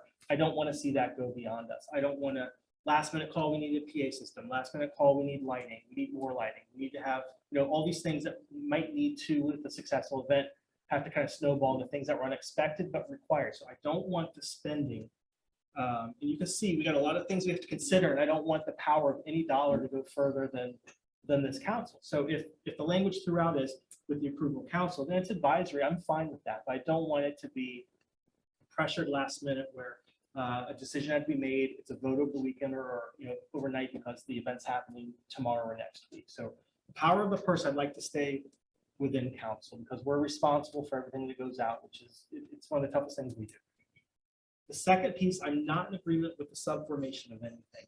I think it's a little bit dangerous to have a subformation within an advisory group that assigns or provides an extension of a limited, it's not even a power, like a advisory commitment to anyone else. So the language throughout, I like to see more consistent and where there's no subgroups being. You talking about the committees? Yeah, like I don't know if it has to be as narrow as they're described here because I know there's some real instances used throughout, but I don't like the idea of subcommittees because then it just puts it's well 15 or 12 of us say we should do this and 7 aren't listening kind of thing because we're seeing I don't know, it's just not the right order. And it's to the other point where you just said a couple minutes ago about do you want us to volunteer more time and redraft this because it's something we should be doing. We need to reset on this because we don't need the solicitor to tell us what we think we might want. We need to decide that. We don't need the bylaws to be created by the group that we need to provide the capacity to do their work in. So you doing the homework, Craig getting paid multiple times to do the homework is not us making those decisions. So I think as much as we don't want to keep moving this forward, but some of the same notes I had from February, I'm still seeing an issue with that. I'd like to issue such a harsh word. I'd like to see clarity on so that I feel more confident because the money's the biggest piece, but also extending the power I'm not comfortable with. Yeah, it was surprising to me that in 2016 that they voted to let Parks and Rec spend up to $1,500 without borough approval, and that's something that could be adjusted or amended. But there are things that, like, we're having movies in the park, we run out of popcorn, and it's Saturday night. I can't wait for council's approval to go purchase popcorn, and you know what I mean? Well-organized event would fund you buying popcorn on Saturday night down at Dollar Tree. So we're not going to hopefully be in that position. Well, I mean, volunteers that are doing organizing the job. events is a lot harder than Oh, people think. believe me, I For a can. living, I understand. The other thing I do have a question about throughout, because the language is ambiguous to me, is when it's the mention of staff. And I've circled so many times throughout because it is throughout instruction to staff, instruction, the communication, which I think can be read as the borough engineer, the borough solicitor, contractor. So I don't want to have too many people in between the wishes of council and the decision of council and the checkbook from council, where it's direction to somebody that gets paid for even questions being asked or phone calls being made or whatever, would come with that. So where I see staff throughout, I have a number of questions. And these are I shared with you in February too, because we talked about some of these things. So Do you have the new copy? What Um, Craig sent out like 2 weeks ago? Is that the one that still had the comments in it? Nope. Okay. I mean, it has, if you, on 303, he left something in there, and, or 203, he left something in there, but it doesn't have the green or the Yeah, highlighted that's stuff. like the comments that were written as a question, He left they it were in there. removed. Got it. No, they weren't removed. They're up in 203 right there. Yeah, they're in the 203.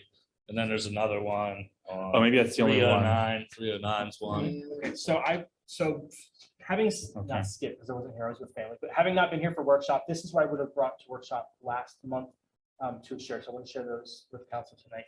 And if a lot of these things I marked up, I don't want to assume they're there. I do want to check to make sure they're there because I know there's some more recent documents where I know, the smallest of phrasing or the absence of a word can mean a big deal down the road, which we see, see with 2016 documents that we're still. So for me, I'd like to take more time, thoroughly read through, and then if how you describe some of these things are in the newer version, that I can kind of move on from these old notes, but there's a lot. So let me take the time to look through those. Yeah, I'd like to hear from yeah, Okay. go ahead. I would like to hear from everyone else. Yeah, on I feel so bad council. because you're putting so much work into this. Here's a suggestion. Can we sit down, get those big white tables, let's all sit together and literally physically go through each entry. And then this way, we say it to each other, because right now, he'll go back with different corrections and then we give it to Craig. Some in red, some in green, some in yellow, and we're still not accomplishing what our goal was. So can we maybe have another meeting just for this? Well, we can't all meet. It would have to be a public meeting. It'd have to be a special Okay. meeting announced. Okay, but I mean, if let's that's do a- this once and for I all. was trying to, we were Avoid trying to put it that. on the workshop to, Oh, because yeah, okay. that's sort of what we do at workshop is Okay. talk through these things together. I mean, Right. I don't think we need to go line by line. Okay, I think everyone can review it, bring their comments to workshop, and I haven't really heard any other comments from other council members either at the last workshop meeting or this workshop meeting. So but we keep Trish doing or that. Sylvia or Ray, I mean, I'm just looking at the bigger pictures here, like between what Joey said and what Vince has said, and what I've said, the bigger pictures of financial and authority and powers, like how do we want to deal with that, And it's a fine line. You gotta realize that if you make the Parks and Rec Board completely advisory and not let them run events and stuff, how many people do you think are doing a rec? Oh, I don't think. I oh, guarantee it will dissolve. You will not have a rec board. And then this council will be managing every aspect of the park, or we'll be putting it on the secretary or the manager. oh, I didn't don't mean to think use anybody wants advisory. that.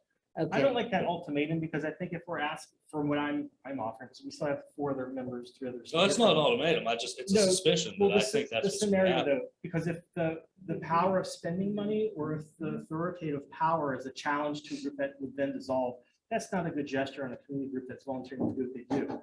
If the basis for the group is for family-oriented, community-based moments of engagement throughout the year, not fundraising, like if we go that direction, it shouldn't, don't make it tougher than it is, allow it to be the advisory group, but not in the sense that you don't have any insight or input into what goes on. So I don't want to insult anybody to think that, it's advisory. I mean, it's an important role to allow us to have successful community events. I think it's wonderful. You have to have that. We have to have the Parks and Recreation.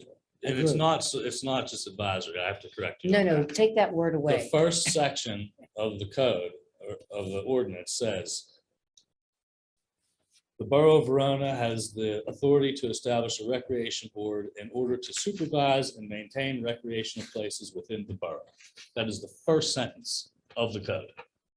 It doesn't even say advisory in it. it says supervise and manage. And that is basically what we've been doing for 6 years. We've been supervising and managing through the borough manager, borough secretary. We don't, and you were on the Parks and Rec board. Have we ever tried to fire anybody or went to DPW and said, you're not doing your job right? That hasn't happened. We talk to the borough manager, the borough secretary, if we have a problem with any of the employees in town, or if we see anything like, hey, this was damaged. Does DPW know about that? Does the police know about that? We're continuing to do that. We don't contact the police directly or contact DPW directly. We go through proper channels. I understand that should be reworded so people don't think they have the power to do that, but it hasn't happened yet. And I think the people on Parks and Rec know that they're not an employee of the town. They're not an elected member of council. They're a volunteer in a volunteer position. And that is out of their jurisdiction. That's out of the power.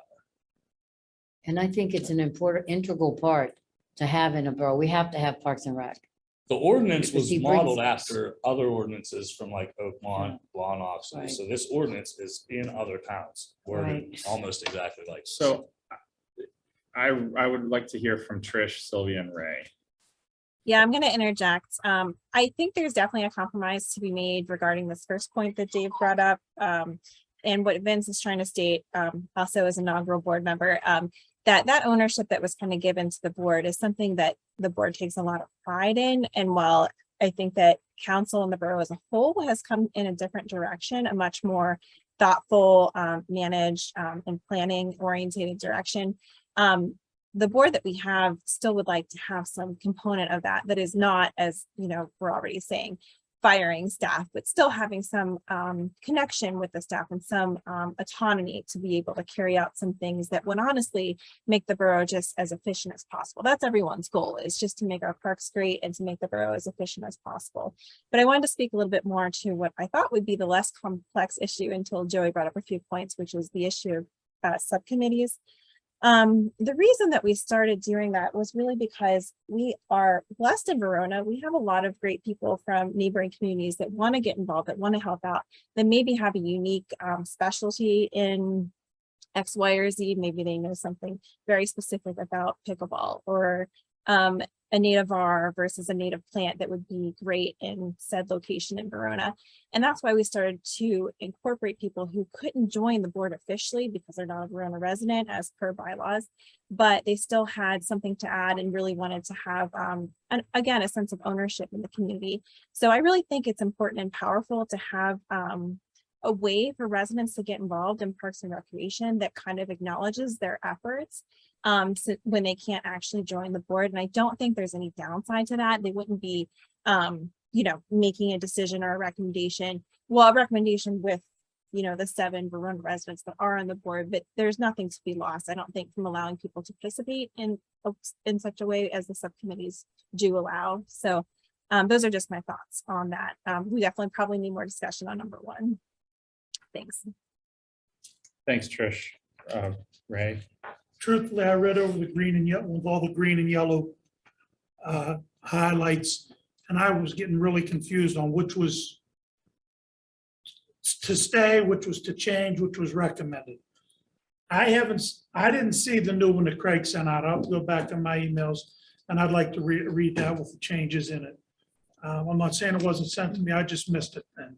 So I agree, though, it needs to be tweaked, and as far as the monies, everybody was worrying, I think, about who's in charge of the money. You know, that I have to read it to really get a better grip on it, Dave. Okay, thanks. Sylvia? I agree with Ray. I would like to reread also, and I also like Rhoda's idea where we all sit down at the table and talk about it, and we get everybody's input at one time instead of everybody trying to figure out, well, what did this person mean? What did that person mean? I think it would be very good. It wouldn't take that long, but we could just sit down at the table here and talk about it. And I would like to reread everything again too. And I know that Vince and his They did a great job. doing a wonderful job. This is a lot of work to put this together. I think you did a very good job. And they have been doing a good job to this point. They have. but I think we need to sit down and talk about it as a group. Do you think, you mean council? Yes. Do you think that the rec board should review this and give a recommendation first, or we should just go with what's the latest edition that Craig has sent out, or, I mean, because, Well, didn't the rec board, Craig redo his after the rec board's recommendation? The rec board Yeah. read Craig's most recent, his amendment. And I talked to Craig, he said that the stuff that he left in there is stuff that he can't answer. It's up to council, it's up to the rec board. Like where it says serve as the umbrella organization, right on page 1, and there's questions in there. He said he can't answer that. We have to answer that. So, and technically, the rec board can give you their advice or their recommendation, but it's still ultimately up to council what you want to say. Yeah. And since nobody has really given everybody has given their input, but nobody has actually read it over completely and said, this should say this. They haven't actually said, hey, you should change this word to this. Nobody from council has said that in 6 months. well, yeah, it seems that, we brought this to workshop several times now, and there's been different iterations of it, slightly different, and I mean, we could sit down here at another workshop meeting and go through it line by line. We could be here for 2 hours. I'm just wondering if that's the most efficient way to go forward with it. You know what I'm tripping over? I think we're making it so complicated.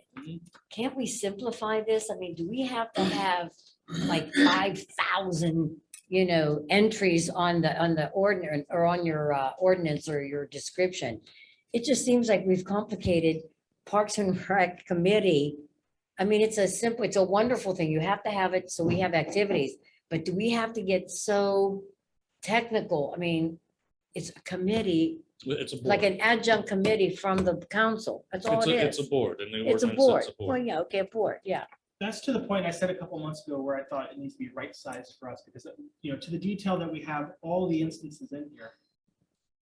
I don't think it's necessary because it's not, it should be a shorter version. Like, we don't need to know about the bocce, the wrestling, the park committees, the subcommittees that I know FN is on here. So I don't think all that needs to be in there. That's not on there.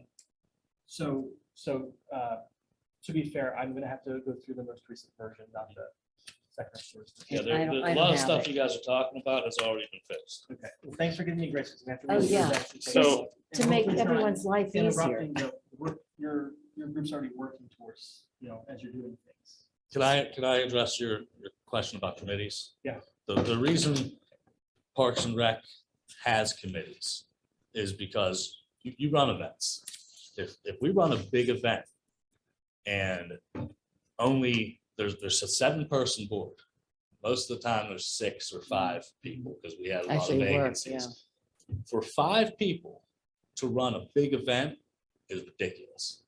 That's why you need a committee. You need a committee for that event and that's why you can get people. You might have a 15-person committee running a big event because it takes there's a lot of gears turning. And to ask 5 people who are volunteers to put on an event that takes 8-9 months of planning, that's why we have to have a committee. And that's why we can form committees according to the bylaws and the borough code, because we can form committees as we see fit. And like what Trish said, we might not have anybody in Verona that is well-versed in a certain thing that we need to know to run an event.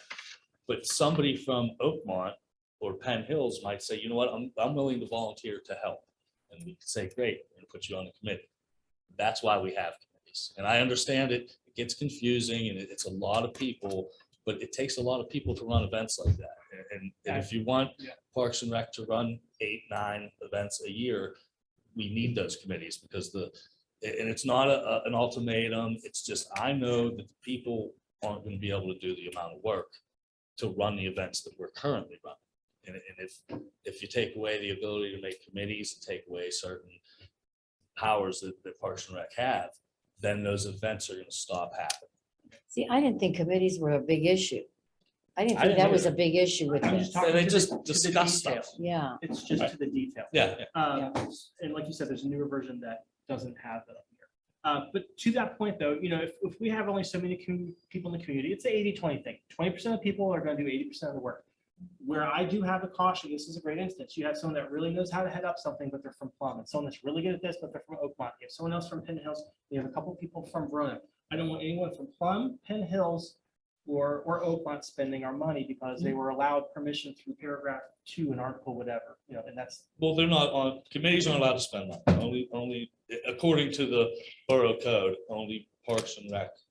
And most of it is with direction of council or approval of council, Sure. or first point of contact being the borough manager, borough secretary, and getting approval from them.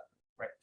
And also the other instance, just to not to beat a dead horse, but the idea of anyone else providing through committee, whether they're a resident or not, instruction, direction, paying $120 an hour, to a solicitor, to an engineer, getting up to the park first and giving instruction or asking question of someone where they appear to be an authoritative figure to someone, well-intended, but the whole idea of that. So that's where I want to see it less muddied, and some of the language, if it's been updated, I will take the time to look through and make sure that I have specific notes for where I do still have issue with it. Just recent, we had a brand new pavilion built at Cribs. And I was co-chair of Parks and Rec at the time when it was being built.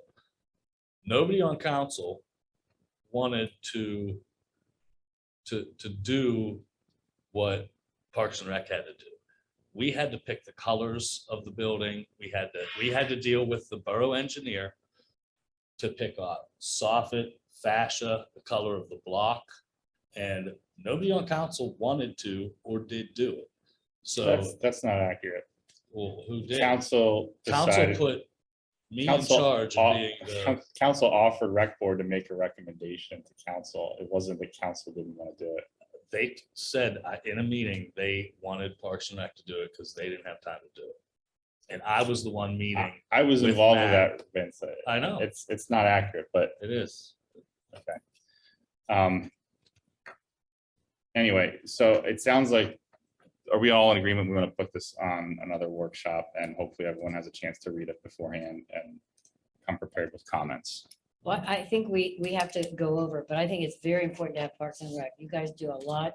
we have to have it. Can I Have to just have it. But Please yeah, we need to go over it. tell everybody how important it is to read this before next workshop meeting, Mhm. because this has been going on since, what'd you say, February, March? And Craig has submitted all these changes probably 3 months ago.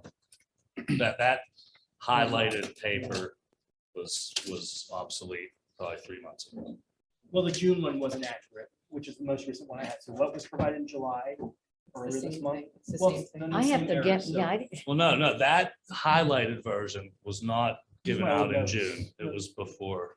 whatever The was one with the just- green and the yellow stuff on it, that was obsolete in March, May, somewhere around there.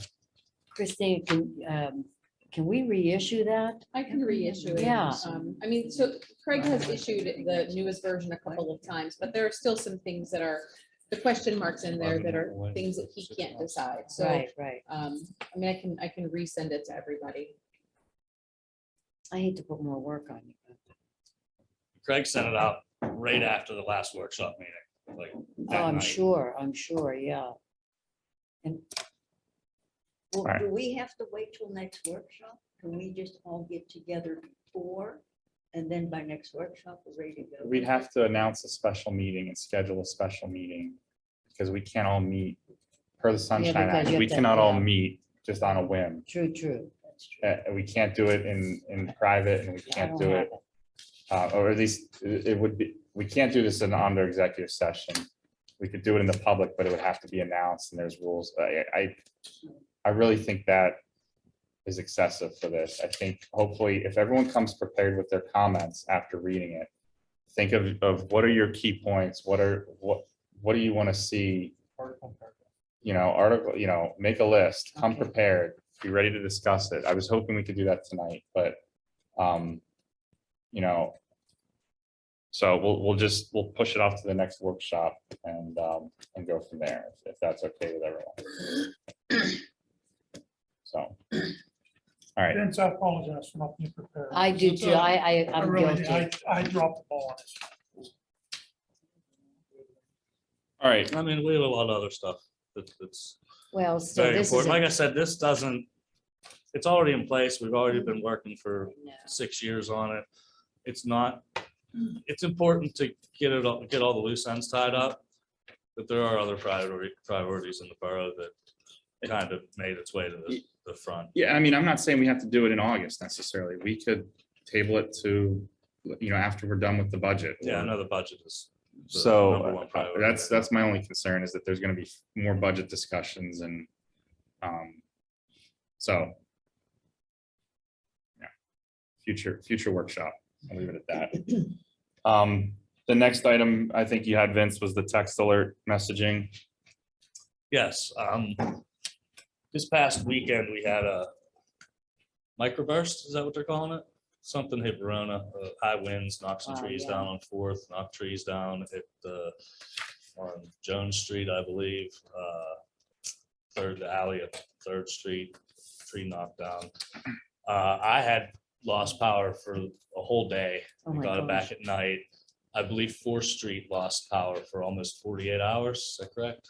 And it happened on a Saturday, and it was 95 degrees on Sunday, and we opened the borough building as a cooling center for the people that, elderly people and whatever that lived on Fourth Street, that the air conditioner was out and it became a health issue. But we could not send out a text alert to let the residents know that, because Christine wasn't working and her power and her internet and her phone were also out also. So I think we need to have a backup plan in case an emergency like that happens and Christine isn't available to send out the text alert. And right now, I talked to Curtis. Curtis was told, I didn't tell him, I don't know who told him, but somebody from I told council said that nobody is allowed to send text alert messages to Curtis unless it's Christine. I told him that because people were sending things to Curtis for non-emergent issues. And like I was getting text alerts from Verona that I didn't send, so that was a little bit weird. I can understand that. There's need to be. But when there is an emergency, we have to have something in place. If Christine is not available, somebody else who lives in Verona, who is active or on council, has to be able to contact Curtis and let him know to send out a text alert. Well, and I don't disagree with that at all. I mean, I think that's a good point to bring up. My only thing when thinking about this over the weekend is, just stepping back from just text alerts, we talked about as a policy priority or a potential policy to look at is an overall communications plan. And going hand in hand with that is an emergency management plan. So that if we do have an emergency like that, there's a clear plan already in place that all of us know, staff know, police, DPW, whoever, what to do and what communication needs to go out and who sends that communication. Rhoda and I just discussed that the other day. We Mhm. discussed it again. We're gonna sit down in the near future and try to work something out and get it going. Mhm. And I Yeah, I'm believe- really involved in that as. I believe the mayor is in charge of the emergency management. Yes. Yeah, and As head of emergency management, I do want to do that, and we need to come up with a format as how to send these alerts out. I'm gonna, are you done, Vince? Yeah. I'm gonna go into my comment. Saturday, I was out of town, and when I came back into town, it was about 3 o'clock, and I ran into that storm. And yeah, there was debris on the roads and everything, and I never got a phone call from my department. It wasn't until about 8:30, I just happened to go on social media, and everybody's talking about power out. And I called you, Vince, and you had told me that your power is out. It says 5.5 hours. that I knew nothing as mayor or emergency management. We had D Moore Tire out, and I did call the officer on duty, and he said, yeah, we have,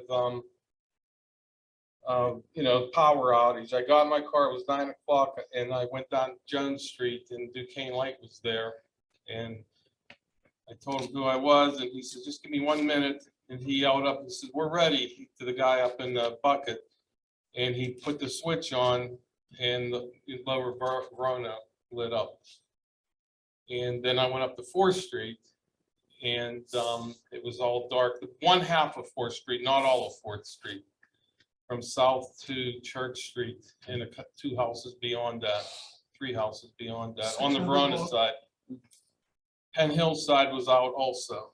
So Saturday morning, about 9:30, after I come home from church, I walked up there and I went to every house. There was 13 homes in Verona that were out. And I spoke to them and I told them that we have the borough building opened. If need be, you could contact 911 and the police officer will meet you there. Then the officer is to contact me. And then I would contact each council member and and Christine. And you got to remember, each one of us sitting on this board is available 24 hours in the event of an emergency. I've called Christine during a flood. I think it was on a Sunday night, to put out an alert. The river was rising, to just be aware of your basement, because we do get a lot of flooding down there. Ray knows that for a fact. And so I went to every home on Sunday morning. Most of the people were home. The ones that weren't home, I left a card, and they did call me throughout the day. And I explained to them, they thought the borough had something to do with the removal of the tree, and I explained to them we don't. That's totally up to Duquesne Light. I had a gentleman yesterday morning at 6:30 a.m. call me. And he said he was in a hotel for 2 days, wanted to know, what we could do. And I said, our hands are tied. Most we could do is make a phone call again. And Duquesne Light is a lot of times impossible to get a hold of, even for the borough, for emergency management, because they're so tied up with other communities. You have to just wait your turn. But they all understood. And yesterday at 10 o'clock, Monday morning at 10 o'clock, power was restored up there. So there was a lot of miscommunication on my department for not telling me what was going on. And like I says, D Moore Tire, and Ray, you've been, the chief, evacuation of D Moore Tire, and that's kind of difficult because there's We tried to get them to put a generator in. Generator, right, and they won't do it. So they gotta literally bring each and every person down the fire escape one at a time, especially if they're, in a wheelchair or whatever. Now, they Someone have was new stuck in the ownership. elevator too. Excuse me, they have new Someone was stuck in ownership. the elevator at D Moore Towers, Oh, and then did they, they? they self-extricated themselves. Yeah, like I said, 5.5 Timed out. hours, I knew nothing, and I should have been, and that's going to be addressed. I want to address it with this board at the next meeting. I do agree. In fact, as we were having a meeting, I just text Dave Jagetta from Emergency Management. He's going to give me the handbook again, because each and every one of the council members, along with the secretary and or borough manager, has a job to do during an event, an emergency. But like I said, I do want to iterate, every one of us are on call 24 hours a day, 365 days a year, in an event of emergency. And I've had in the past in other councils notified not only the borough manager, but other council people during, major floods, snowstorm in 2010, which crippled this town, which crippled every town. And we all worked together with the fire department. And we actually had the National Guard out. So, I mean, we do have a plan in place. I think it's a very good plan. We do work closely with the fire department, but yeah, I do want to sit down, because I was going to mention that to the board that, need to sit down with, council. David, are you getting, excuse me, are you getting those handbooks? Dave, he's gonna look into it tomorrow. I'm gonna call him. Okay, are we gonna each get one? Because There's like one, Mark Stanton, I turned it over to Mark when he was borough manager. And I don't know what he did with the book. I gotta get another one. Did you see anything in the office with that? Not There are a really. lot of things in the office. Yeah. Yeah, we'll get another one. We'll start all over. And I'm going to try to merge with Oakmont. Bill, Merge what? I can't think of his name, No, merge what though? the emergency management. Merge the teams, the emergency management. teams, Yeah. and the- Albright, Bill evacuation. Albright. Yeah. He actually worked for the federal government in Washington DC, and he is very knowledgeable. I've worked with him, the last flood front in Oakmont had, I worked with him. Can you set up a meeting date or something? Because we Yeah, have I to have mean, evacuation routes. I mean, we we need do, to we sit have, down I and have do it. all of that. I have all the evacuation routes. I redone everything. Red Berry, he had a very good system. I just kind of updated it and added to his, and he's the one that appointed me to the head of emergency Okay, management. because we need to sit down with Ray and Vince, you and I. Well, there'll be three of us on, there'll be three of you on council that, you know, that will be literally on emergency management. I will contact in event of an emergency, but if we need more, then we contact the rest of council. But we need updated information. 'cause what we have- I'm okay, working on getting that. Okay, I'm working on getting that. Two comments for that is just, remember late last year, earlier this year, having the same conversation, it was really cold, and we joked about it, it's gonna be really hot, and we're gonna be joking about it's gonna be snowing soon. This happens every year, just as a reminder for anyone that's listening or watching later or here in person.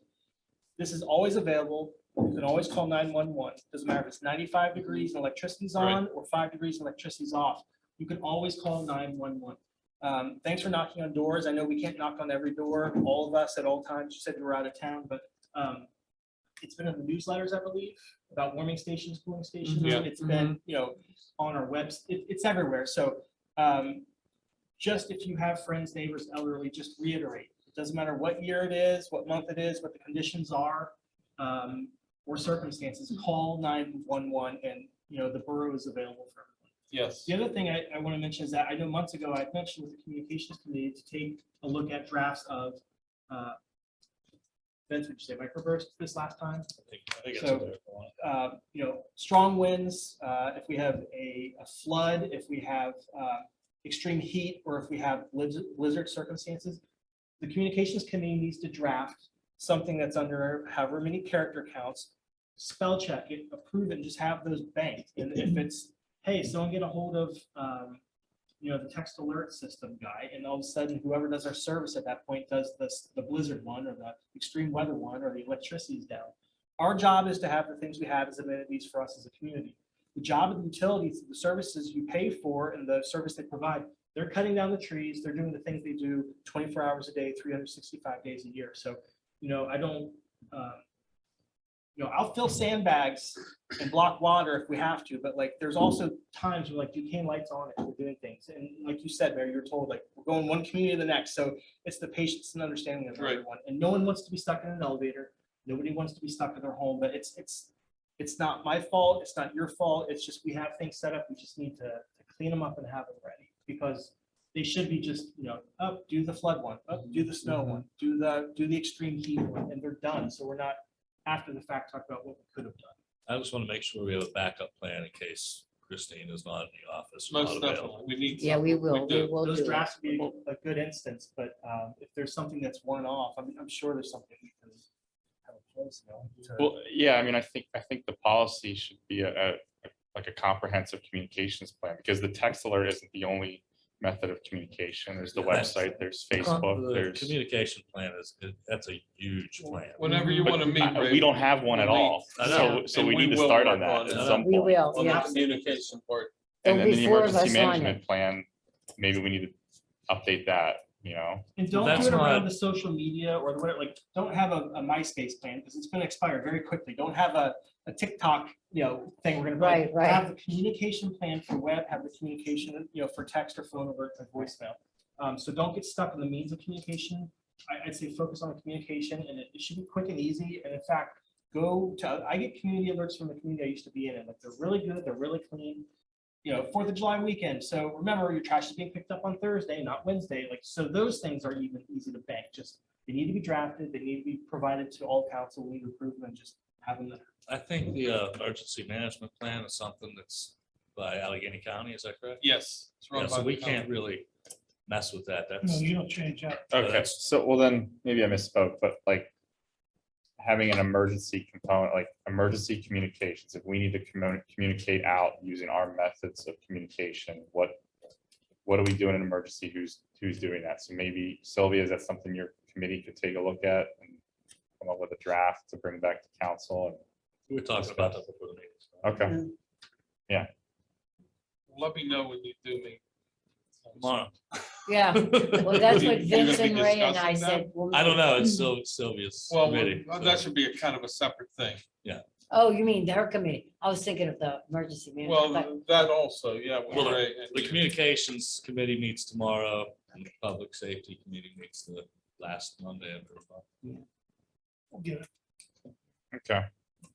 I think that's everything on that. I just wanted to bring it up so Yeah, everybody was aware and it's on everybody's radar that we're lacking in that area and we need to. Yeah, because of the emergency management that Redberry left me, and like I said, I've tweaked it over the years. It's about 90% effective.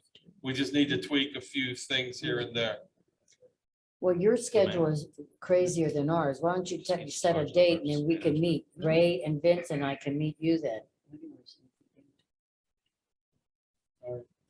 Fine. with that. We'll get that big I job think the done. mayor should be included since he's in Absolutely, charge of the emergency management. Absolutely. I was just asking Vince about maybe including you. On the meeting. You have the background for all that. Yeah, that's fine. Yeah. Okay, thank you. Within 2 months, we'll have it down pat. Not that we don't. I mean, we could handle whatever now, trust me, because we have in the past, but we just need to tweak it some. Yeah, there's just Yeah. little things like the text alert system, Yeah. how to get the word out to people. I got a list of everything from tree trimmers, everything. Great. Thanks. all right. Thank you. Thanks, everyone. Last is information and announcements. Newsletter, Twin Borough Ministries, Chamber of Commerce and Historical Society. Sylvia. Thank you, Mr. President. and Good evening, everybody. Newsletter, number one. Our due date is right around the corner, not even a week away. We need all the ads, all the articles by Monday, August 1st. If you can please get them into us, that would help tremendously so we can get it to the printer. The articles can be sent to our editor, Donald Wharf, at veronanewsroom@gmail.com. And I will be very happy to handle all the ads. And I can just be reached at 412-828-7726. Chamber of Commerce, there will be no meeting in August. We do have a car cruise coming up, which Dave may want to expound on that a little bit. It's on Saturday, August 13th. And I just want to make a real quick comment on that. This is the 26th year, and that 26 years, I have to commend our mayor, Mr. Recupero, Mayor David Recupero. He has worked with Lou Race for many, many years until Lou moved away. And Dave continues to chair this wonderful project. It brings many people into town with many beautiful cars. And I have to personally thank you, David, for a wonderful job that you do. Thank you. Thank you. You are appreciated. Thank you. Verona Historical Society. Due to a previous booking, the field trip to the Third Presbyterian Church in Oakland down at Fifth and Nagley is going to be on Saturday, That's July 31st, which is, Sunday. or I'm sorry, Sunday, excuse me. Usually they're on Saturday. I know, excuse me, yeah. Verona. It will be this coming Sunday, July 31st. And those that are going will meet at the Verona Borough Building at 11:30 a.m. And the tour will take place at 12:30. Masks will be required and the tour is free, but donations will be accepted. And there will be no meeting in August, so we will be starting up in September with our regular meetings. Twin Borough Ministries, the community dinner will be tomorrow from 4:30 to 6 p.m. at the Verona United Methodist Church, and it's going to be hosted by Riverside Community Church. Allegheny League of Municipalities, better known as ALOM. They're going to be having a sporting clay shoot, and that's going to take place on Friday, September the 9th. And it's going to be at 204 Spangler Road in Freeport. And I think we can bring that up at another time. That's still a ways off, but that's what is going on with ALOM. Also, a reminder on Saturday, August 13th, is going to be a Verona Borough community.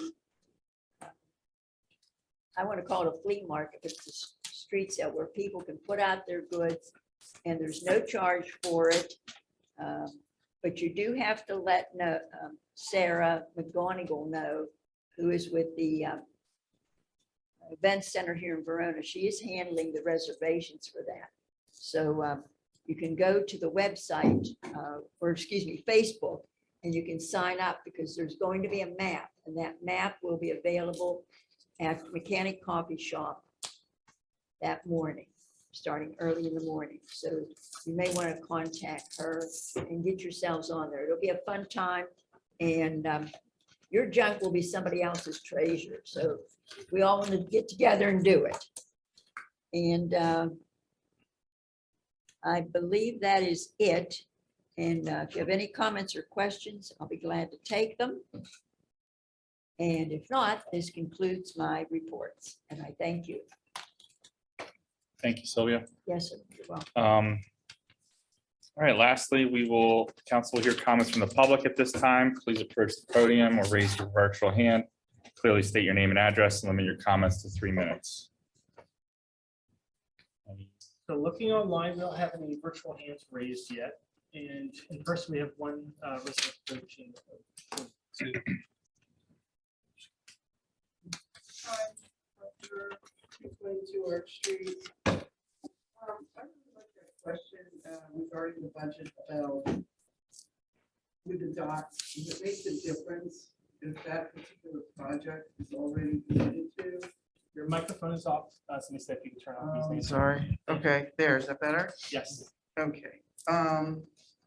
So I'm still confused and would appreciate some clarity. Something over there has a lot of dots and it's already committed to. So how will that affect the things that have a lot of dots that are not committed to, or something that's already committed to that doesn't have any dots? I'm a little confused about how you guys are gonna look at that. So that was just a question I had, because I would refrain from putting a dot on something that's already committed to because it's already committed to. So that's why that was confusing to me. Also wonder, Mayor, who is on the Verona Emergency Management Committee, whatever, right now from Verona? You know? Myself, Dom Conti, Tom Teehee. And at that point, the rest of council. Okay, because I thought you just said a few minutes ago that the committee's made up of people who are on council. Each council member has a particular job to do in an event of a big emergency. They do? Yeah. I was never assigned that when I was on council, so that's a little confusing to me too. And my other question is what you brought up, Mayor, about, or no, Ben, somebody, no, you did. What the plan is for an emergency, and you guys all addressed that, and you said, we're gonna come up with a plan, but my question is, what if we have another microburst in 3 days? If we have another microburst in 3 days, we will handle it. I mean, we're prepared to handle it, as far as I'm concerned. I've along with past councils, we've handled major fires in Verona, the Moose, as far as calling, Red Cross in, feeding them from Giant Eagle, McDonald's, the firemen, floods, snowstorms, microbursts, and I believe it was in Oh, yes. '97. Everything has been handled very well. I'm not questioning that. I just thought that you were asking about, so what's gonna be the backup plan? Like, just to come up with something that everyone's under the understanding of between now and when you guys have your official thing worked out. Yeah, when we sit down, then, there'll be. And I don't want anybody to get it wrong and think that I was saying that the emergency over this past weekend wasn't handled correctly. All I'm saying is that if we're paying for an emergency text alert system, I would like to see it being used optimally to get our money worth what we're paying for. And I'm not implying So, that hold on, either. this is a Q&A, it's going back and forth. We're not, Right, and I wasn't implying that either. I just want to get some clarification and it doesn't have to be right now. Thank you. thank you. So looking online, we don't have any virtual handlers. Sir, would you like to speak as well? We have one person in person approaching the podium and no one online. Hi, I'm Dan Rafferty. Is this one? It is. I It's live- too tall. I live at You can pull it out if you want. 728 Third Avenue. Neighbor, a couple of you are my neighbors up here, Rhoda and Ray. Know me well, been in Verona for almost 20 years. And I'm a little embarrassed to say this is the first time I've been at a meeting. Try to be a good neighbor, good citizen, but I just a little remiss, apparently. A few years ago, when this first came online, I think I jumped on and it seemed really like a kind of wasn't good. And I had heard some things about it being a blank show, fill in the blank. And my limited exposure kind of confirmed that. And so I thought, well, I'm not, it's part of why I didn't engage, but no excuses. So years have passed. And more recently, I had an event at my house with a sewer issue. I had a plumber come out and it turned into a big ordeal. It turned into a sinkhole that was huge. And Matt was called and I talked, emailed with Christine and got engaged in a serious way. And in fact, today it looks like it's finally going to be resolved. Alex Pampino was at the house. I wasn't there to do his thing. So I guess because of that engagement, I'm here. My neighbor Obi, she let me know about the meeting and said, "Come down." I got a text from her. I'm getting a lot of things from. It's great that Obi and her husband are engaged as the block watch captains. I've paid more attention to that, so I'm not sure what prompted me to do this, but anyway, I just want to say that I'm thoroughly impressed. It's just a night and a day difference. This whole engagement here, it was fun. It was. We were active. Say it again one more time, please. It was fun. It was fun. It was active. And I think it's kind of spitballing. It's a little beyond spitballing. It's getting an idea of, without being too specific, where are you? It's grassroots coming instead of just, it's being, I don't know what the word is. You're seeking the advice, you're determining what you want to do with dollars based on, this is the beginning idea. So instead of you brainstorming, like, or saying, what are we going to do? It's coming from the public. So I'm impressed by that. And by the way you interact with one another and disagreements and, things that, I don't know, I'm really impressed. I've been in a lot of different positions from banking. I was an English teacher for almost a decade, working disaster restoration. Now, when you think of emergency service agreements, I used to come to see people when I worked at Service Master to try to have an arrangement if something happened for you to call me or my company. But so I just want to commend you and thank you for what you're doing. I'm impressed. I plan to be more engaged now than that, 17 years, a little late, but never too late, right? That's right. So thank you. I also want to, just while it's on my mind, Alex Pampino, and everybody at the board, at the borough, even Oakmont folks came down, the water folks, a lot's going on in front of my house. Multiple gas breaks, a difficult absentee tenant, property management company across the street, issues abound, multiple contractors. But everybody at the borough, Oakmont, Verona especially, I was proud, of how it was handled. And I felt well treated and respected. I had some big concerns when I saw that hole big enough for a big truck to disappear into. or at least fall into. And Matt was there and said, we're gonna take care of it. And they did. And today, I especially want to commend Alex Gambina for the work he did, meticulous. And I've been contracted, my brothers have a tree service, Greater Pitt, probably no Greater Pitt, but. So anyway, I want to commend him to find, just to end this on a note of commendation for all the work he's done diligently. And again, thank you all, and you'll probably see a little more of me as the future. I think we'll be around for a while.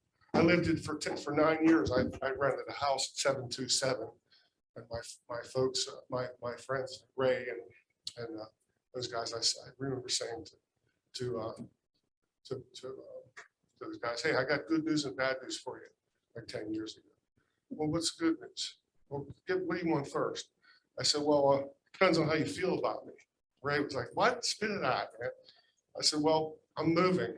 Of course, Ray and Jeff were like, hey, it's great. Yeah, good riddance. And I said, what's the good or bad? I'm moving across the street. So anyway, thank you. Thank you. Thanks, Dan. Thank you. Thanks for your comment. Never too late to come out or get involved. So, You come back. thank you. Thanks, Dan. Okay, we have one online resident, Kimberly Roller has her hand up. I will be very quick. Kim Roller, 853 First. I had a question that I thought of post my earlier comment regarding the tree pruning. I know that there was issues with Beaver Jack last year or the year before when they did that. I wasn't sure if that had been remediated or if they had come to assess their damages and fix them. And I would wonder if that is still something that the borough should pursue as well, instead of having another service do it, if that is still on the docket. And then additionally, to that gentleman's point who was just up, there are a lot of people who are unable to attend meetings, who also are unable to attend both in person or in Zoom.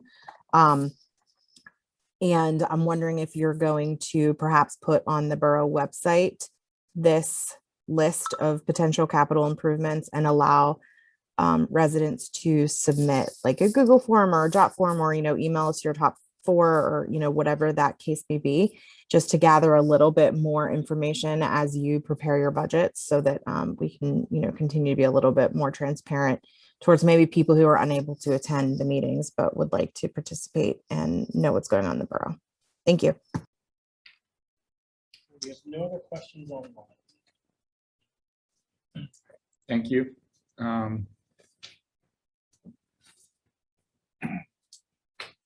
Motion to adjourn? Christine, as far as the Beaver Jack, do you have any information or do you need to look into that? Beaver Jack happened before my time. Okay. It's my understanding So- that we never paid Beaver Jack. Correct. So there's nothing to get back from them because we never paid them, is my understanding. Yeah. And then, what we do from there, I feel is up to council, because I'm just not privy to the Okay. full context and wouldn't feel comfortable speaking about it. No, I just wanted to see if you had any recent info from you or Matt that, but I didn't think so. So, all right, thank you. All right, I'll take a motion to adjourn. I'll make a motion. Oh, real quick, sorry.